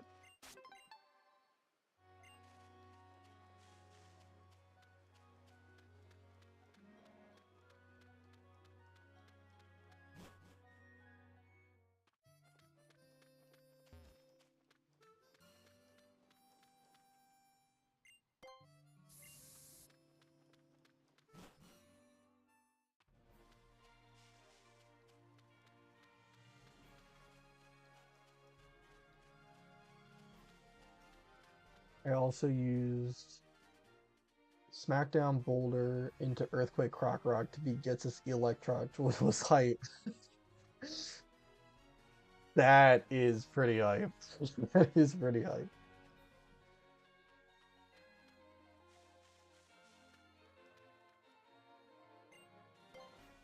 Oh, I didn't need to use Repel. I'm already past all the grass, but whatever.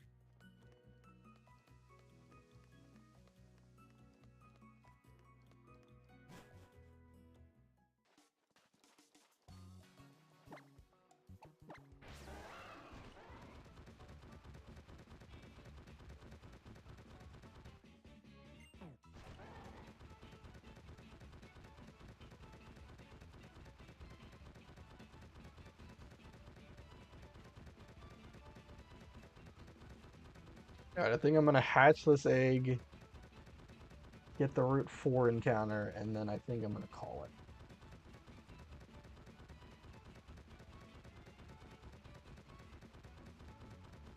We'll do Totem or Rockwind in next time.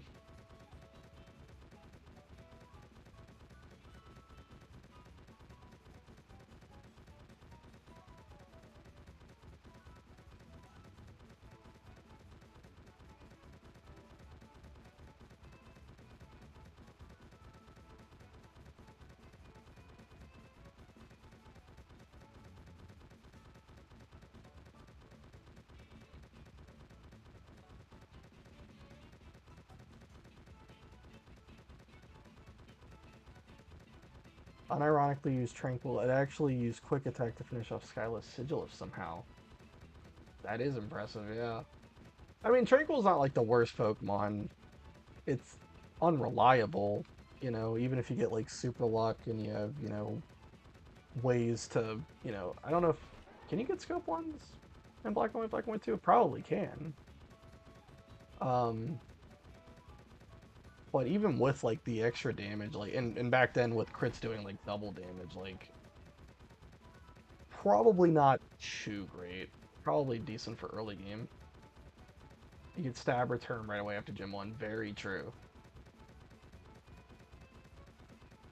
That is very true.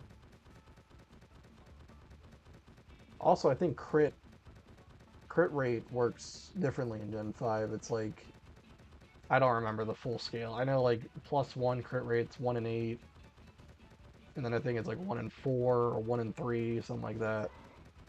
But it can't be 100%. That was Gen 6 that introduced that mechanic.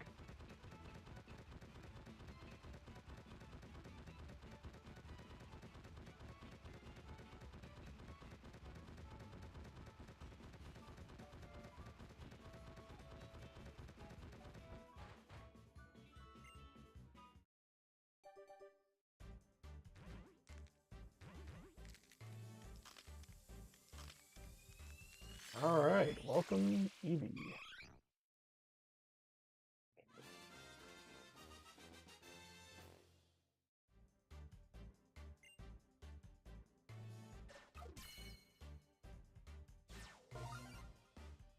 Yeah, Black and White 2, like, the first gym's, like, that's one of, like, the biggest roadblocks. Because, especially on challenge mode, where they all have, like, freaking Oranberries, and and like, you know, everyone has workup, it can really mess you up going into that fight.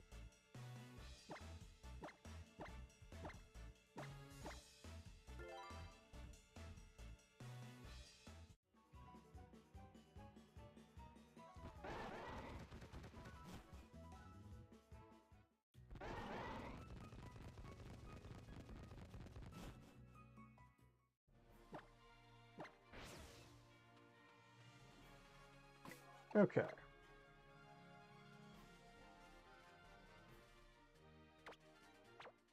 See what we get from here. I'm hoping it's either Mudbray or Lillipup. I think that would probably be the best.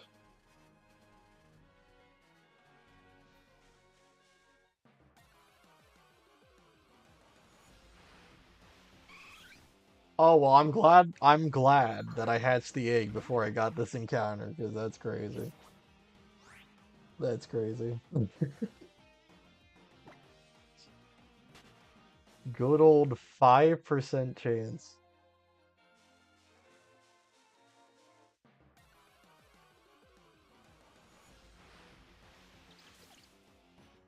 Other species clause.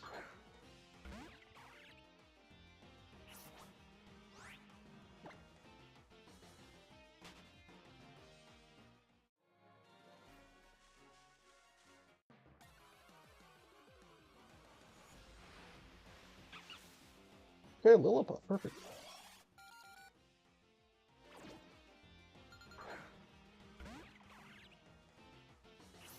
I think I think Vital Spirit's the one I want, because that's when it gets intimidated when it evolves, I think.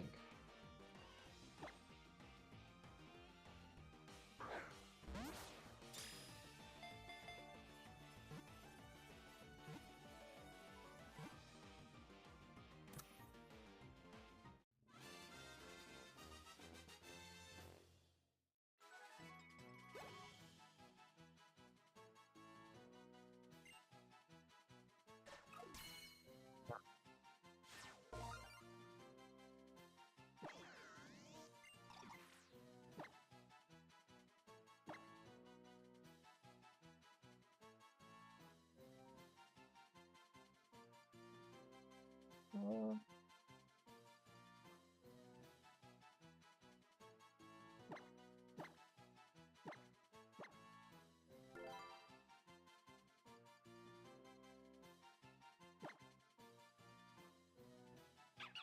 Perfect. Vital Spirit. Horrible nature. Great. Love to see it.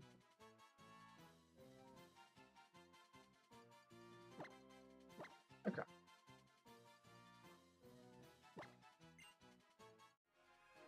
Alright, well, I think that was pretty productive.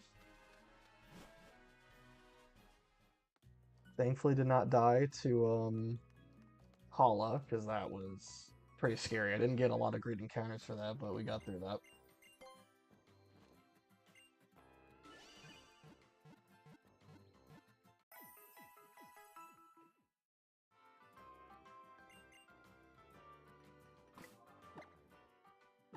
Alrighty. Well, pick up on this another day. Not sure when.